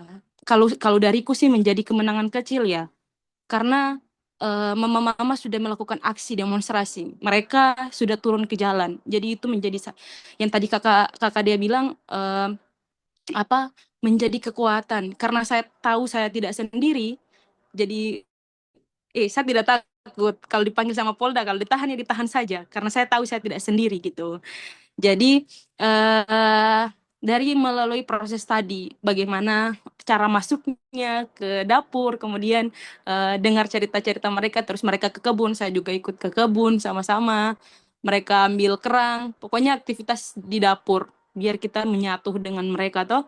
Ya itu sih yang saya buat untuk bagaimana membersamai mama-mama ini sampai kita bisa sama-sama ke turun turun sama-sama ke jalan. Yang menjadi kekurangannya kami di lapangan itu mama-mama ini pengen belajar mengenai dengan apa kayak soal hukum, soal undang-undang dan lain sebagainya. Karena ya itu kembali lagi soal kasus-kasus kriminalisasi dan lain sebagainya mereka masih bingung toh soal soal kasus kemarin yang dikriminalisasi terus kenapa setiap aksi itu harus disemprot gas air mata itu pada tahun 2023 kemarin mereka protes soal Sungai Sagea Keru itu dan mereka ada beberapa mama-mama yang disemprot gas air mata dan itu juga mereka bilang kita tidak tahu eh, maksudnya gimana sih hukum dan pemerintahan itu apa cara kerjanya gitu. Jadi dari situ mungkin teman-teman di sini bisa kita adakan diskusi-diskusi lanjut atau teman-teman juga bersedia untuk ya kalau ada waktu bisa datang ke Sagea untuk bisa membersamai mama-mama Sagea untuk sama-sama belajar dengan mereka. Jadi saya bilang saya sempat ngomong sama mama, kalian nggak kekurangan pengetahuan apapun. Kalian itu memiliki pengetahuan sangat banyak. Saya pengen belajar sama kalian karena ya pengetahuan dari ibu, pengetahuan dari alam yang itu yang perlu kita belajar. Pemerintah sama undang-undang itu baru masuk di era ini. Tapi ya pengetahuan itu alam dan leluhur itu sudah melekat di tubuh kita, apalagi tubuh perempuan. Jadi nggak apa-apa, tapi mereka mau belajar soal undang-undang, soal kebijakan-kebijakan gitu. Itu sih dariku. Terima kasih. Baik, terima kasih Kak Rifa. Mungkin dari Kak Hema ada tanggapan? Ya, boleh. Suaraku terdengar? Terdengar Kak. Oke, mau menanggapi sedikit gitu ya. Tadi dari kawan yang dari Kalimantan Timur atau yang di wilayah IKN, tadi juga sebenarnya menurutku menarik gitu. Teman-teman, memang sejak awal narasi kata pembangunan itu aja itu memang udah problematik gitu loh. Sejak awal kita mendengar kata pembangunan itu memang diperkenalkan itu adalah kata untuk industrialisasi. Jadi memang pembangunan dan industrialisasi itu definisinya eh, itu yang disebut sebagai pembangunan. Sehingga kalau kita bicara tentang bagaimana budaya lokal, bagaimana eh, menyesuaikan dengan kondisi geografi, lingkungan, budaya di tempat dan segala macamnya, dah inilah yang seringkali juga dilekatkan kepada kita sebagai apa ya bahasanya itu tidak anti terhadap modernitas, tidak modern, kemudian sering juga dianggap itu kolot dan segala macamnya. Karena lagi-lagi sejak awal kata pembangunan itu disampaikan, istilah itu sangat melekat dengan industrialisasi. Lalu yang poin yang kedua gitu ya, karena bahkan itu kan sebenarnya pasca perang kan dulu sebenarnya. Pasca perang lalu kemudian perlu membangun industrialisasi kembali. Dan kemudian ketika konteksnya juga di Indonesia, ketika kita bicara tentang industrialisasi atau pembangunan, pertanyaan kedua yang harus kita tanyakan adalah pembangunan itu untuk siapa gitu. Karena sampai hari ini yang kita lihat itu juga untuk pasar sebenarnya kepentingannya. Yang lagi-lagi kalau kita bicara tentang lingkungan, itu pemiliknya adalah 1% orang-orang tersebut gitu. Bahkan ketika kita bicara tentang konteksnya negara pun, itu masuk kepada elit-elit politiknya gitu. Baik dari berbagai partai politik pun, makanya angka kekayaan mereka juga terus menumpuk. Jadi saya pikir dua pertanyaan itu yang selalu muncul. Kita harus mempertanyakan kembali apa narasi pembangunan, apakah pembangunan seperti itu yang diinginkan di setiap wilayah, kemudian yang kedua pembangunan itu untuk siapa. Lalu tadi berkaitan dengan apa langkah perempuan di lingkar tambang untuk memperpanjang nafas perjuangan gitu. Ini juga sebenarnya menarik. Tapi saya kira kerja-kerja kolektif yang paling utama karena setiap ada tambang hadir ke wilayah-wilayah perempuan dan perempuan juga melakukan perlawanan, yang seringkali saya temui juga sebenarnya lapisan kekerasan itu bertambah gitu. Beban-beban perempuan itu bertambah.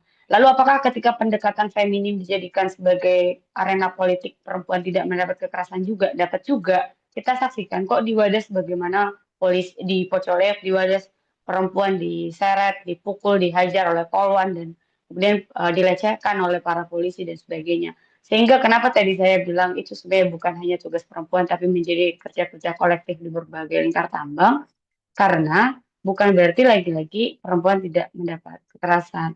Bahkan ketika perempuan-perempuan berada di barisan terdepan, berarti kerja-kerja di rumah itu juga harus dikerjakan oleh kawan-kawan laki-laki. Jadi pembagian-pembagian peran dalam kerja-kerja kolektif dalam perlawanan itu harus dijadikan sebagai kerja-kerja sosial. Ketika dijadikan kerja-kerja politik, bagaimana ketika kekerasan berulang itu yang bertambah terhadap perempuan itu seperti apa? Karena kadang-kadang di perempuan itu juga sering apa ya istilahnya ya, dia dijadikan token ya. Saya perempuan aja di barisan depan, dibuat di barisan depan. Jadi dia juga tidak berangkat dari kesadaran politik perempuan. Di berbagai wilayah cerita-cerita seperti itu juga kita temukan.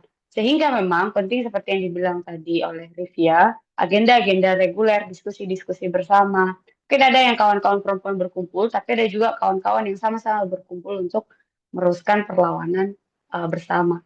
Dan kemudian tadi ada pertanyaan ketiga juga soal edukasi masyarakat. Saya ini juga kadang-kadang mendengar kata edukasi masyarakat ini agak alergi ya. Maksudnya karena ini juga dalam konteks lingkungan seringkali bahkan ketika bicara tentang pembangunan krisis itu sering ada bahasa masyarakat yang belum teredukasi. Tapi mungkin saya memahami konteks yang dimaksud di sini adalah peorganisiran dalam perlawanan gitu ya. Bahwa cerita hubungan kerabatan kita dengan alam atau tadi di berbagai daerah sebelum hadirnya industrialisasi ini tadi sebenarnya sudah berjalan. Kan kalau kita lihat bicara tentang krisis sebenarnya memang pasca revolusi industri kan krisis ini menaik tinggi gitu ya. Tapi lagi-lagi ketika kita bicara tentang pembangunan, lagi-lagi dia pembangunan untuk siapa. Tapi kalau kita bicara tentang pengorganisaran bersama, metodenya memang nggak akan metode tunggal, ceritanya bisa berbeda-beda. Tetapi kayak dibilang tadi Rizky ya, kita bahkan mungkin yang bisa belajar juga dari perlawanan-perlawanan di kampung. Jadi bukan mengedukasi seolah-olah kita sudah punya tawaran-tawaran yang ideal gitu ya. Kemudian kita hadir membawa sebuah ada metode-metode yang lebih baik karena cerita di berbagai wilayah juga berbeda. Tapi saya kira tadi yang paling pokok ketika bicara tentang pengorganisiran adalah itu akan bicara siapa yang kita lawan gitu ya. Kemudian akan merencanakan apa yang kita butuhkan. Misalnya kawan-kawan di Sagia bicara tentang ya pariwisata dalam konteks masyarakat yang mengelola yang kami butuhkan gitu ketika berhadapan dengan tambang dan sebagainya. Mungkin begitu.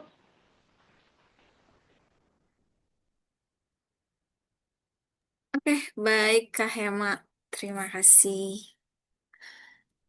Kak Rahmat, apa sudah puas? Kak Rahmat, gimana ya? Iya, nah, mungkin yang dijelaskan oleh Kak Rifia tadi mungkin oleh orang lapangannya langsung yang mungkin sudah melakukan banyak hal.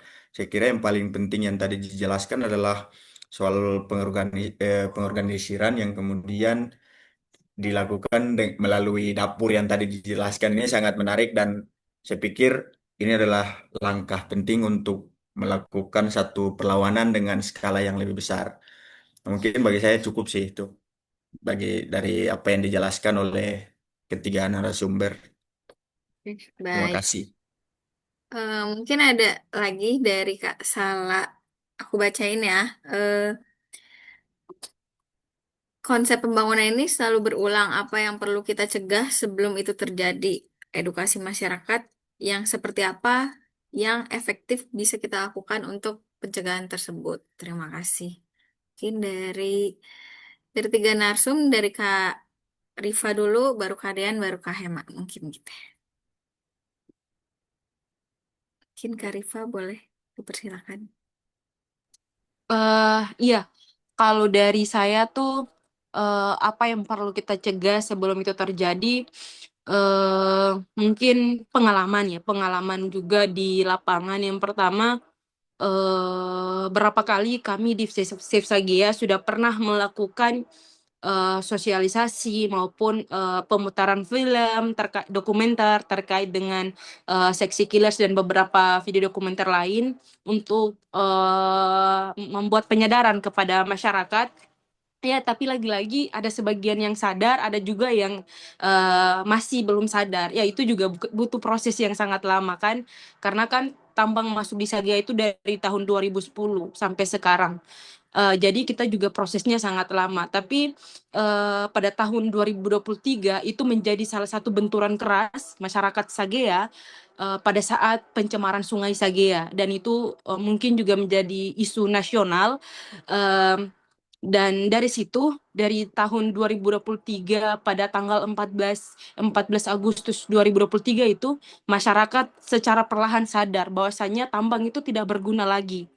Karena dari situ mereka sudah mulai sadar untuk berjuang begitu. Ternyata kita tidak bisa hidup tanpa ini alam begitu. Jadi ya kalau dariku tuh apa ya? Kalau untuk apa yang perlu dicegah sebelum itu terjadi, ya mungkin mereka terdampak dulu kali, misalnya mereka harus merasakan dulu situasinya biar mereka bisa sadar kalau itu pengalaman di lapangan tuh kayak begitu kalau untuk di Sagia. Nggak tahu sih kalau di tempat-tempat lain. Kemudian edukasi yang bisa kita lakukan kayak memang tidak mudah dan tidak gampang. Ya, bisa kita lakukan secara pelan-pelan dan perlahan. Mungkin kita juga bisa contohkan desa-desa sekitar ketika kita mau melakukan penyadaran kan. Dan mereka juga udah lihat soal situasi Lelilef yang berdekatan dengan Iwip.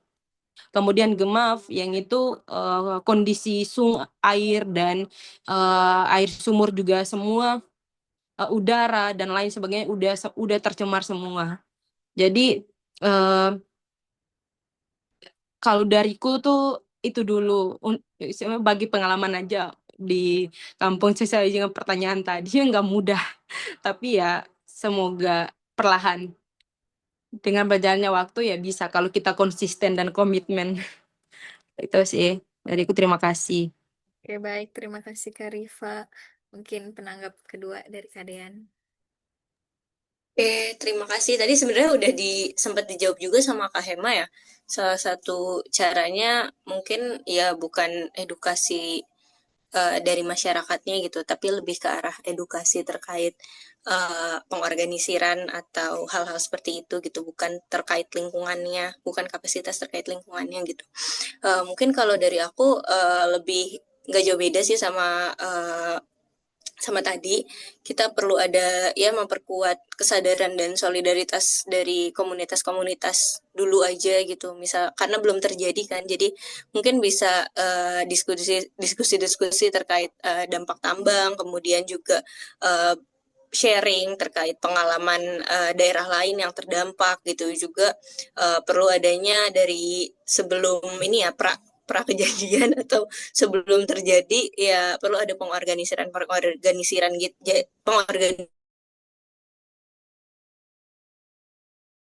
memang lebih riskan gitu ya. Terus menurutku salah satu cara yang um, apa ya, nggak gengsi banget sih, tapi kayak mungkin bisa kita pakai juga lebih ke bangun dukungan publik juga kali ya, dan media gitu. Kita kan tahu ya pas Raja 4 kemarin itu lumayan rame dan izinnya juga dicabut walaupun akhirnya dikeluarin lagi, tapi cukup worth it untuk sementara waktu gitu. Dengan adanya dukungan media, terus ada petisi-petisi, terus hal-hal seperti itu menurutku bisa jadi pendokumentasian dari nilai-nilai lingkungan, nilai-nilai ekologis yang ada di wilayah gitu kan. Misalnya mungkin kalau di wilayah tambang atau yang terdampak, misalnya sumber airnya, terus keanekaragaman hayatinya, sumber pangan masyarakatnya, itu mungkin bisa jadi salah satu hal yang menarik yang masyarakat mungkin bisa lihat dan terjadi dan akan hilang jika ada tambang gitu. Dan itu kan bisa jadi bangun dukungan media juga ya, publik dan media gitu, lewat kampanye-kampanyenya media, terus juga petisi, diskusi publik. Mungkin itu sih salah satu yang bisa kita lakukan sebelum ada tambang masuk di wilayah gitu. Thank you. Baik, terima kasih Kak Dean. Mungkin langsung ke Kak Hema. Ya, terima kasih. Mungkin menambahkan sebenarnya tentu saja bersepakat gitu ya dengan apa yang disampaikan oleh teman-teman tadi. Tapi kalau kita berkaitan dengan jadi kan persoalan yang kita hadapi lagi-lagi adalah persoalan yang sangat struktural yang mereka juga memproduksi tentu saja pengetahuan bahwa tambang itu kan mensejahterakan. Misalnya kalau di Kendeng juga begitu dulu narasinya. Jadi akan mitos-mitos yang selalu hadir bahwa tambang ini hadir untuk um, mensejahterakan gitu. Walaupun kita tahu itu akan dikeruk dan dibawa ke tempat lainnya dan segala macamnya.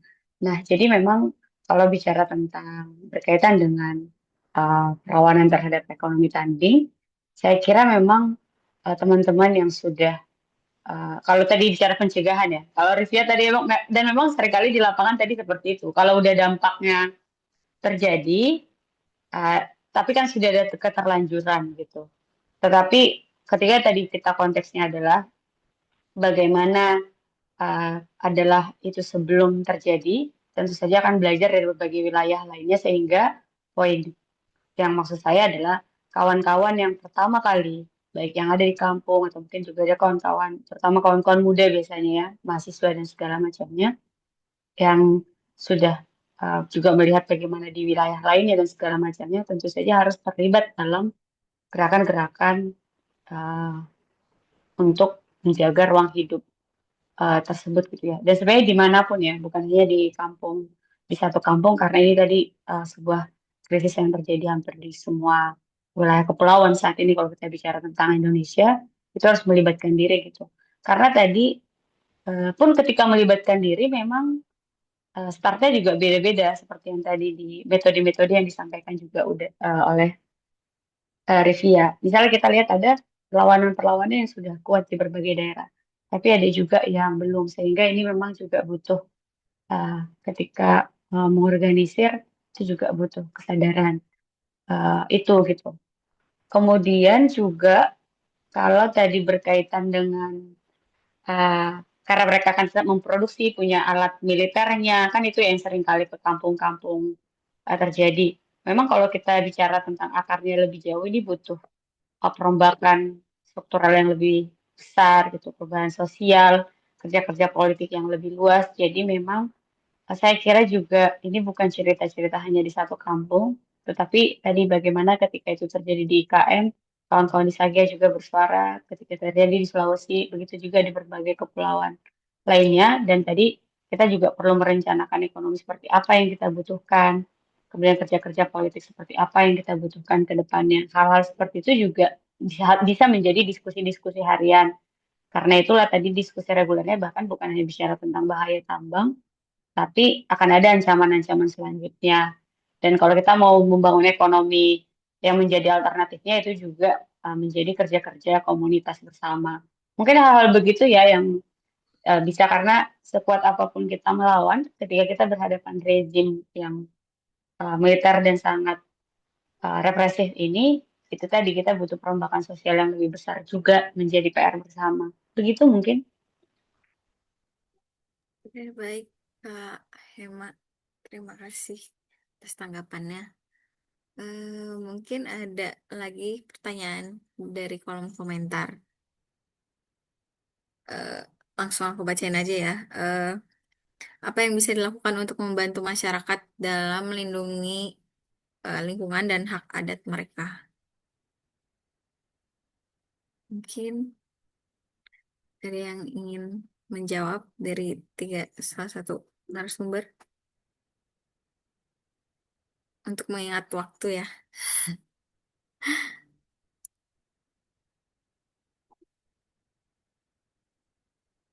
Atau mungkin dari Kak Hema, mungkin ya, dari jaringan advokasi tambang bisa menjawab ini dari Katling. Iya, kalau ditanya untuk melindungi, tadi pertanyaannya adalah apa yang bisa dilakukan untuk membantu masyarakat melindungi lingkungan dan hak adat mereka.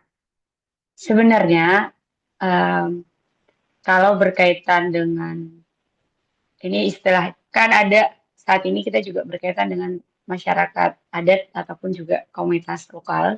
Sebenarnya banyak riset yang sudah menyampaikan bahwa yang punya hubungan dengan alam yang harusnya bisa kita contoh adalah hubungan masyarakat adat dengan alamnya. Gitu. Jadi memang itu adalah sudah praktek-praktek menjaga lingkungan gitu. Nah, yang harus kita lakukan untuk kalau membantu ya berarti mendukung perjuangan masyarakat adat yang sedang berhadapan dengan korporasi-korporasi ekstraktif ini.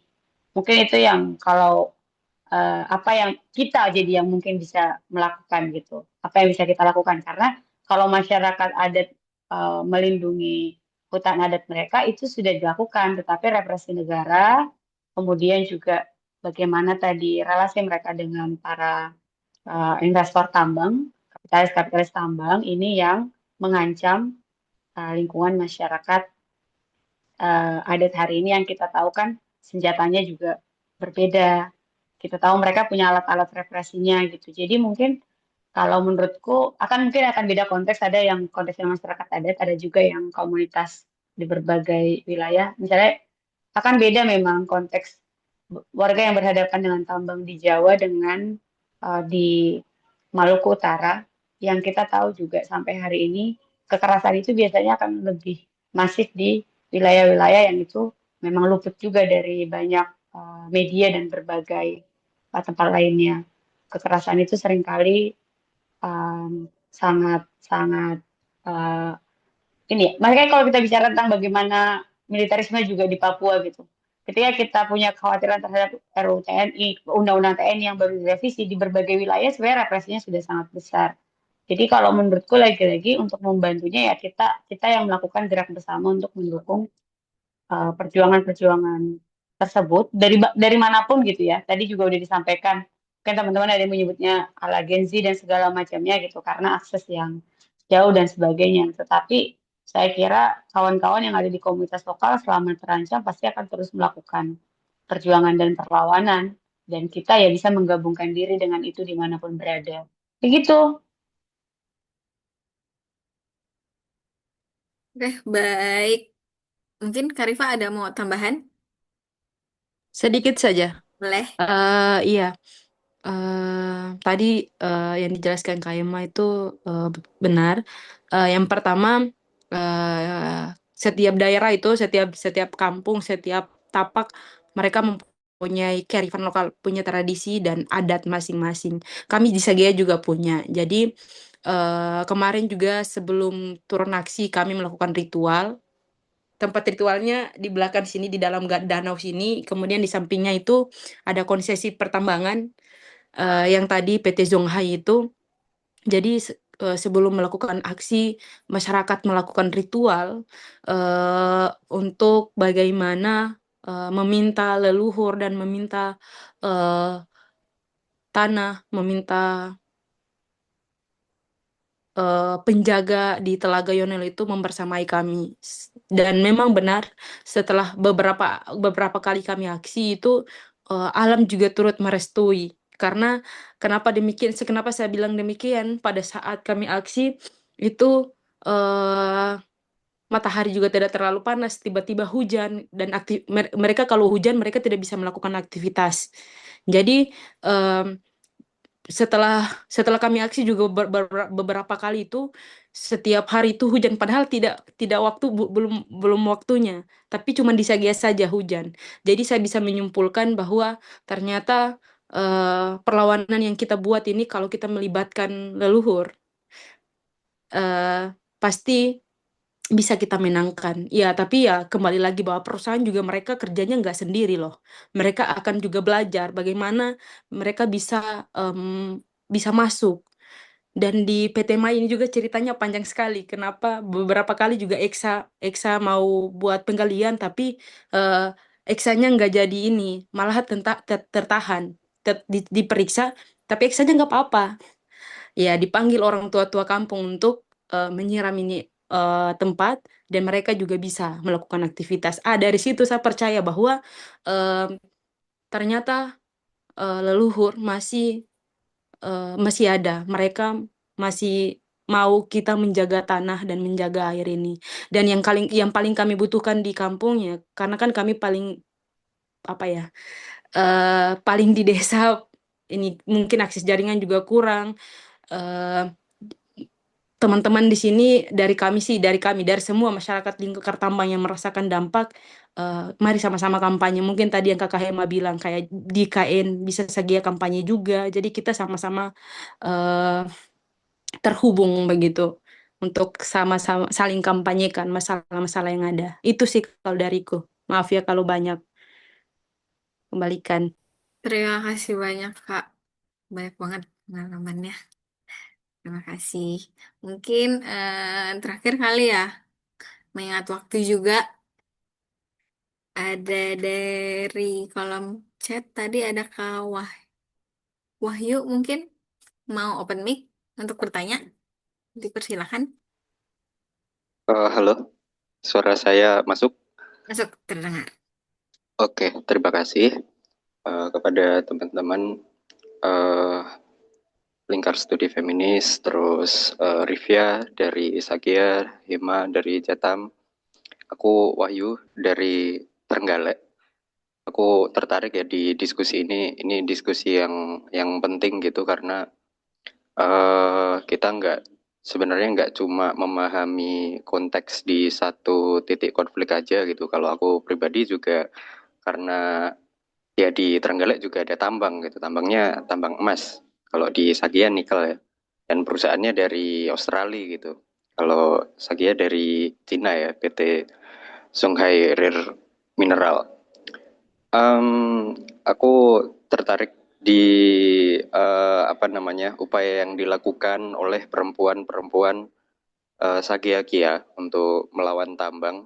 Tadi di pertama langsung disebutin kalau apa namanya ada perlawanan dan perlawanannya nggak cuma demo tapi aksi langsung. Terus kalau ada polisi yang apa namanya merendahkan perempuan gitu langsung dipukul aja gitu ya itu menarik sih apa namanya respon-respon langsung seperti itu. Dan aku juga tadi lihat aku dengar pernyataan seperti gimana pandangan masyarakat Sagia terhadap para penambang ini ya, kayak ada ungkapan-ungkapan Cina dan lain sebagainya gitu. Tapi yang saya pahami di sini sebenarnya bukan lebih ke rasis, tapi konteksnya karena mereka posisinya berada di pendatang, penjajah gitu ya. Karena kalau kita lihat paling banyak di Halmahera itu memang eh, orang-orang Cinanya memang pendatang dan itu disuplai buat pertambangan gitu. Jadi mungkin dari situ warga itu merasa merasa ya ini orang-orang yang datang kayak mau menjajah gitu. Sebenarnya di Trenggalek juga sama ketika dari negara manapun, dari orang manapun pasti menganggapnya pertambangan ini adalah sebuah bentuk penjajahan karena mereka pertama-tama nggak izin, terus mereka tiba-tiba masuk gitu kan seenaknya sendiri, apalagi sampai ngerusak lingkungan gitu. Terus untuk eh, apa namanya, satu pertanyaan gitu untuk masing-masing dari pemantik. Untuk Kak Rivia, eh aku sebenarnya pengen tahu ini sih, kondisi sekarang gimana ya? Karena Kak Rivia sendiri infonya kemarin dapat surat cinta kedua gitu ya dari dari Polda gitu. Nah, itu kan dari yang pertama, apakah itu surat kedua itu juga menyasar 14 warga termasuk perempuan dan Kak Rivia juga atau kayak gimana kondisi terbarunya gitu. Nah, itu sih yang pengen aku tahu. Terus buat Kak Dean di LSF mungkin ada nggak ya semacam kendala gitu buat apa namanya, kendala eh, untuk mengkampanyekan isu-isu perempuan yang berada di akar rumput gitu, karena kalau biasanya kita lihat berseliweran di media sosial kebanyakan memang isu-isunya yang berpusat di Jakarta atau di Jawa aja gitu. Jadi kayak misal yang di Jawa ini yang lebih lebih banyak disuarain daripada di tempat-tempat lain gitu. Nah, apakah ada kalau dari perspektif gerakan feminis dan perempuan itu kayak gimana ya? Apakah ada kendala tertentu untuk menyuarakan isu di akar rumput gitu? Terus buat Kak Hema, ada pertanyaan tadi menarik dari pemaparannya Jatam selalu memaparkan data-data yang penting ya gitu buat buat apa namanya, memahami konteks pertambangan gitu. Terus saya jadi ini penasaran sebenarnya kenapa sih kok negara sengotot ini buat nambang gitu. Padahal ya tadi sudah kita pahami semua bahwa banyak warga yang menolak dan banyak perempuan yang terdampak gitu. Apa sih sebenarnya yang jadi keuntungannya negara? Apakah mereka bisa dapat pendapatan yang lebih banyak atau mungkin secara politik punya jadi lebih punya power gitu di negara-negara antar negara-negara lain atau kayak gimana? Kenapa kok mereka itu sangat berambisi buat menambang? Kira-kira seperti itu. Terima kasih. Oke, terima kasih Kak Wahyu atas pertanyaannya. Mungkin bisa dari Kak Rifa dulu menanggapi. Oke, iya, situasi hari ini untuk di Sagea sendiri, pasca kemarin tanggal 2 Maret, surat pemberitahuan dimulainya penyidikan masuk, itu hanya 2 orang. Yang tadi mungkin saya telah jelaskan, hanya 2 orang yang dipanggil, ya katanya kita adalah aktor dan dalang dari aksi berjilid-jilid kemarin. Dan situasi Sagea kemarin 2 hari pasca tanggal tanggal 2 dan tanggal 3 itu teman-teman koalisi Save Sagea memboikot mobil LV perusahaan dan supaya tidak berlalu lalang di dalam kampung Sagea. Jadi mereka diusir balik ke perusahaan agar pokoknya tidak boleh lewat LV PT Zhonghai atau PT Mai, PT Ata. Ya, perusahaan-perusahaan ini yang beroperasi di dalam kampung saya itu tidak bisa masuk ke dalam kampung. Dan kalaupun dan ada juga kemarin mama-mama semua ada berkumpul untuk mempertanyakan ke desa. Karena kan sebelumnya tuh dari pihak kecamatan dan desa dua desa ini Sagia sama Kia, mereka yang bertanggung jawab untuk 14 warga ini yang ditahan. Ya ketika mereka tidak mampu, laporan ini tidak mampu dicabut, berarti mereka yang harus copot jabatan. Mereka sendiri yang mengungkapkan hal demikian. Ya, tapi sampai sekarang ternyata laporan itu tidak dicabut dan eh, saya sama Kak Sulastri Mahmud yang dipanggil untuk pemberitahuan dimulainya penyidikan. Dan ini juga tebusan suratnya itu langsung ke Kepala Kejaksaan Tinggi Maluku Utara. Ya, kami juga bingung kenapa tiba-tiba langsung ke kejaksaan. Padahal kan kami juga belum belum tersangka toh. Tapi kenapa sudah di kejaksaan? Kemarin juga teman-teman sempat bertanya toh, kenapa langsung ke kejaksaan? Padahal kalian kan belum jadi tersangka gitu. Kalau psikologi saya sih aman-aman saja karena saya tahu saya tidak sendiri. Masih ceria, nggak takut juga. Mungkin itu situasi hari ini. Makasih. Baik, Karifa, mungkin bisa lanjut ke Kadean. Oke, terima kasih Kak Wahyu pertanyaannya. Dari campaign-campaign yang ada, pasti banyak kendala-kendala yang membuat campaignnya itu nggak apa ya, nggak efektif 100% gitu ya. Jadi menurutku salah satu kendala-kendalanya saat ini mungkin masih banyaknya norma-norma patriarki gitu di wilayah-wilayah kita yang kuat, terutama mungkin di grassroots. Nah, masih ada banyak juga kan pandangan-pandangan bahwa ya tadi yang aku sebutkan bahwa perempuan itu fokus rumah tangga, tidak boleh terlalu aktif di ruang publik atau bahkan nggak boleh ikut terlibat dalam isu-isu politik atau advokasi gitu.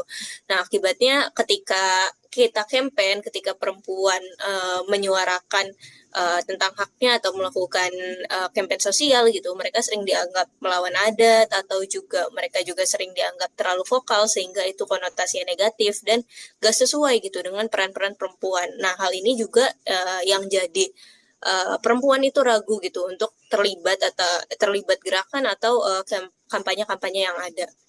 Selain itu juga menurutku masih adanya ruang-ruang yang tidak aman gitu atau kurangnya ruang aman untuk berbicara di banyak komunitas, di banyak wilayah itu perempuan jarang punya ruang khusus gitu untuk mereka berbagi pengalaman atau membicarakan terkait kekerasan atau ngediskusiin gitu terkait masalah-masalah sosial. Nah, bahkan yang kita tahu dalam forum-forum desa, dalam forum-forum yang dibuat oleh pemerintah desa dan juga perusahaan, perempuan tuh sering nggak dikasih kesempatan ngomong gitu atau dianggap nggak penting dalam pengambilan keputusan. Nah, akibatnya suara perempuan ini sering nggak muncul dalam proses-proses kampanye. Proses kampanye yang ada itu kurang lebih ya menjadi apa ya? Jadi cerminan dari kebijakan yang ada gitu. Misalnya dalam mengambil kebijakan di desa-desa suara perempuan tidak didengar, akhirnya pada saat campaign-campaign juga suara perempuan juga tidak dikasih kesempatan, tidak dianggap penting gitu dalam pengambilan bahan-bahan campaign. Mungkin itu sih salah satunya tadi budaya patriarki dan juga kurang adanya ruang aman untuk perempuan bicara sehingga campaign-campaign yang dilakukan itu kurang berjalan secara maksimal. Segitu mungkin dari aku Kak Wahyu. Nanti mungkin kalau ada tambahan boleh langsung ya. Baik, terima kasih. Bisa lanjut langsung ke Kak Hema.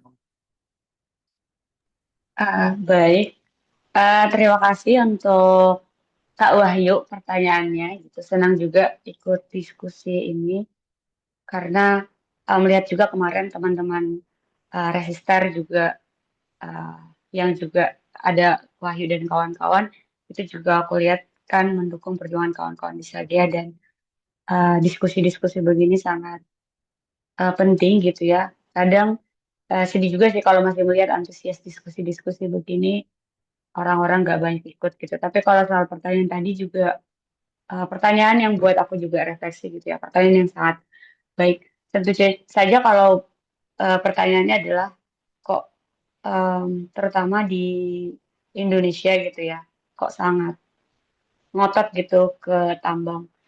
Sebenarnya kalau dalam perspektif Jatam itu pernah juga mendiskusikan sebelumnya gitu ya, memang tambang ini dia terutama bicara tentang industri tambang dan energi gitu ya, ekstraktif tentu saja sangat luas gitu kan teman-teman. Kalau tadi kita ngelihat bicara di Indonesia bahkan itu masih bicara tentang kebanyakan tambang, tapi sebenarnya kan komoditas ekstraktif itu banyak banget. Padahal tadi itu aja udah hampir 10 juta hektar, 8 ribuan izin lebih. Belum itu masuk sawit, kalau yang industri hutan dan segala macamnya.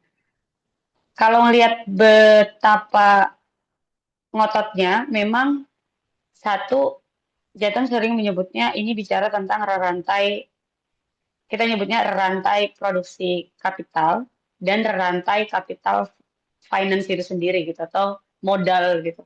kapital pendanaannya. Sehingga memang itu yang sering juga kita sampaikan, sangat sulit kalau kita hanya bahkan bicara Indonesia, apalagi kalau kita hanya bicara satu eh, kampung gitu. Misalnya hanya Trenggalek, hanya Sagia gitu. Karena ini bicara tentang pengerukan yang memang untuk menyuplai rantai produksi yang lainnya gitu. Karena tadi tambang, terutama energi, ini kan dia dibutuhkan oleh industri-industri lainnya untuk menggerakkan pasar dari rantai kapitalis ini gitu. Jadi memang lagi-lagi dia sangat dibutuhkan. Nah, kalau dalam konteks di Indonesia, misalnya kalau di berbagai negara-negara lainnya, sebenarnya kalau kita menarik juga teman-teman, banyak yang mungkin kita harus belajar dari negara A, B, C, D. Tapi sekali lagi ketika dia bicara tentang rantai kapitalis, sebenarnya semua ikut terlibat di dalam rantai tersebut. Jadi sebenarnya hampir tidak ada juga negara yang kita harus mengacu pada negara A, B, C, D, E, Z gitu. Karena bicara tentang pengerukan ini juga skalanya itu melewati batas-batas wilayah tersebut. Makanya tadi kita bicara bagaimana investor Tiongkok, investor dari Australia, dan berbagai negara lainnya.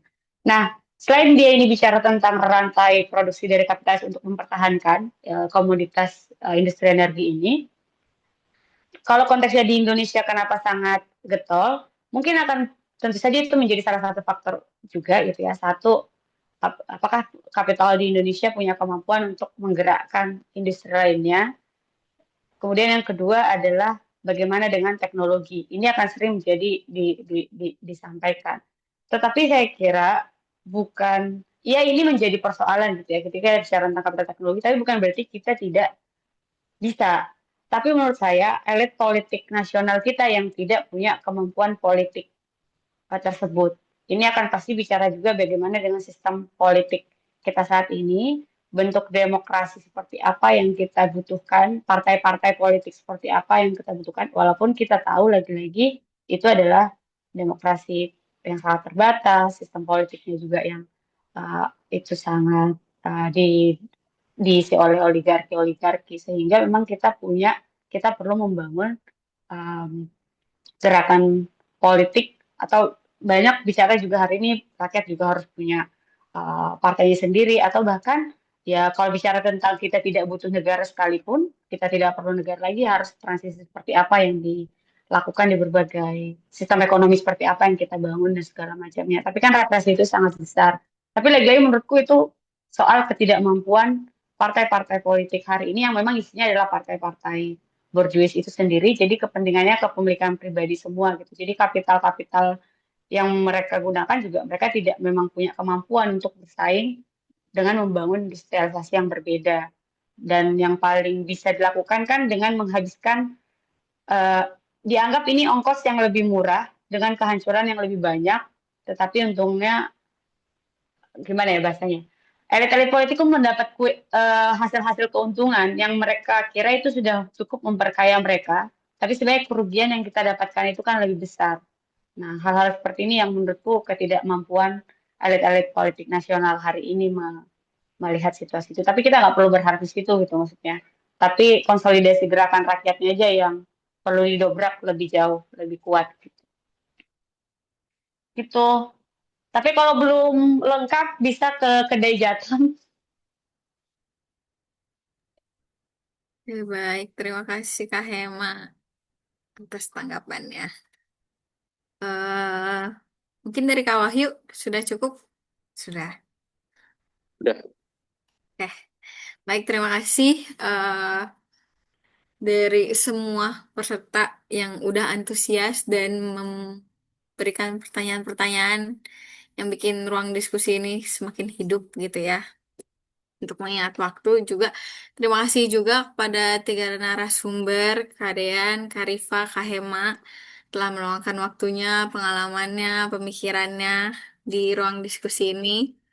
Jadi dari diskusi ini kita belajar gitu ya bahwa eh, perjuangan itu menjaga ruang hidup bukan hanya soal lingkungan tapi juga tadi berbicara karya, keberanian, terus kayak juga berbicara solidaritas dan juga kita berbicara harapan gitu ya. Apalagi perempuan itu sering berada di garis depan dalam memperjuangkan hidup dan merawat alam itu juga. Semoga hari ini percakapan ini tidak berhenti di forum diskusi ini aja gitu ya. kita juga tetap bisa memperjuangkan keadilan karena ini adalah tanggung jawab kita semua. Terima kasih banyak kepada tiga narasumber dan seluruh seluruh peserta yang telah berbagi pengetahuan, pengalaman, perspektif. Dengan demikian diskusi kali ini saya tutup. Sampai jumpa di ruang diskusi lainnya. Terima kasih.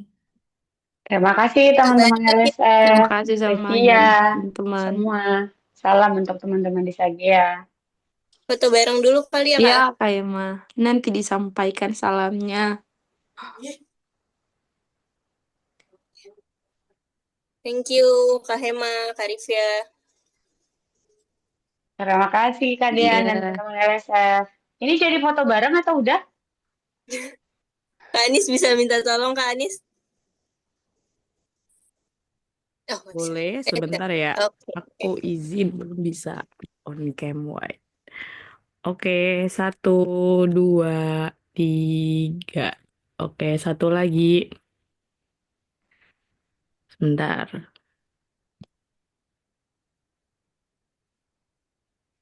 Oke, 1, 2, 3.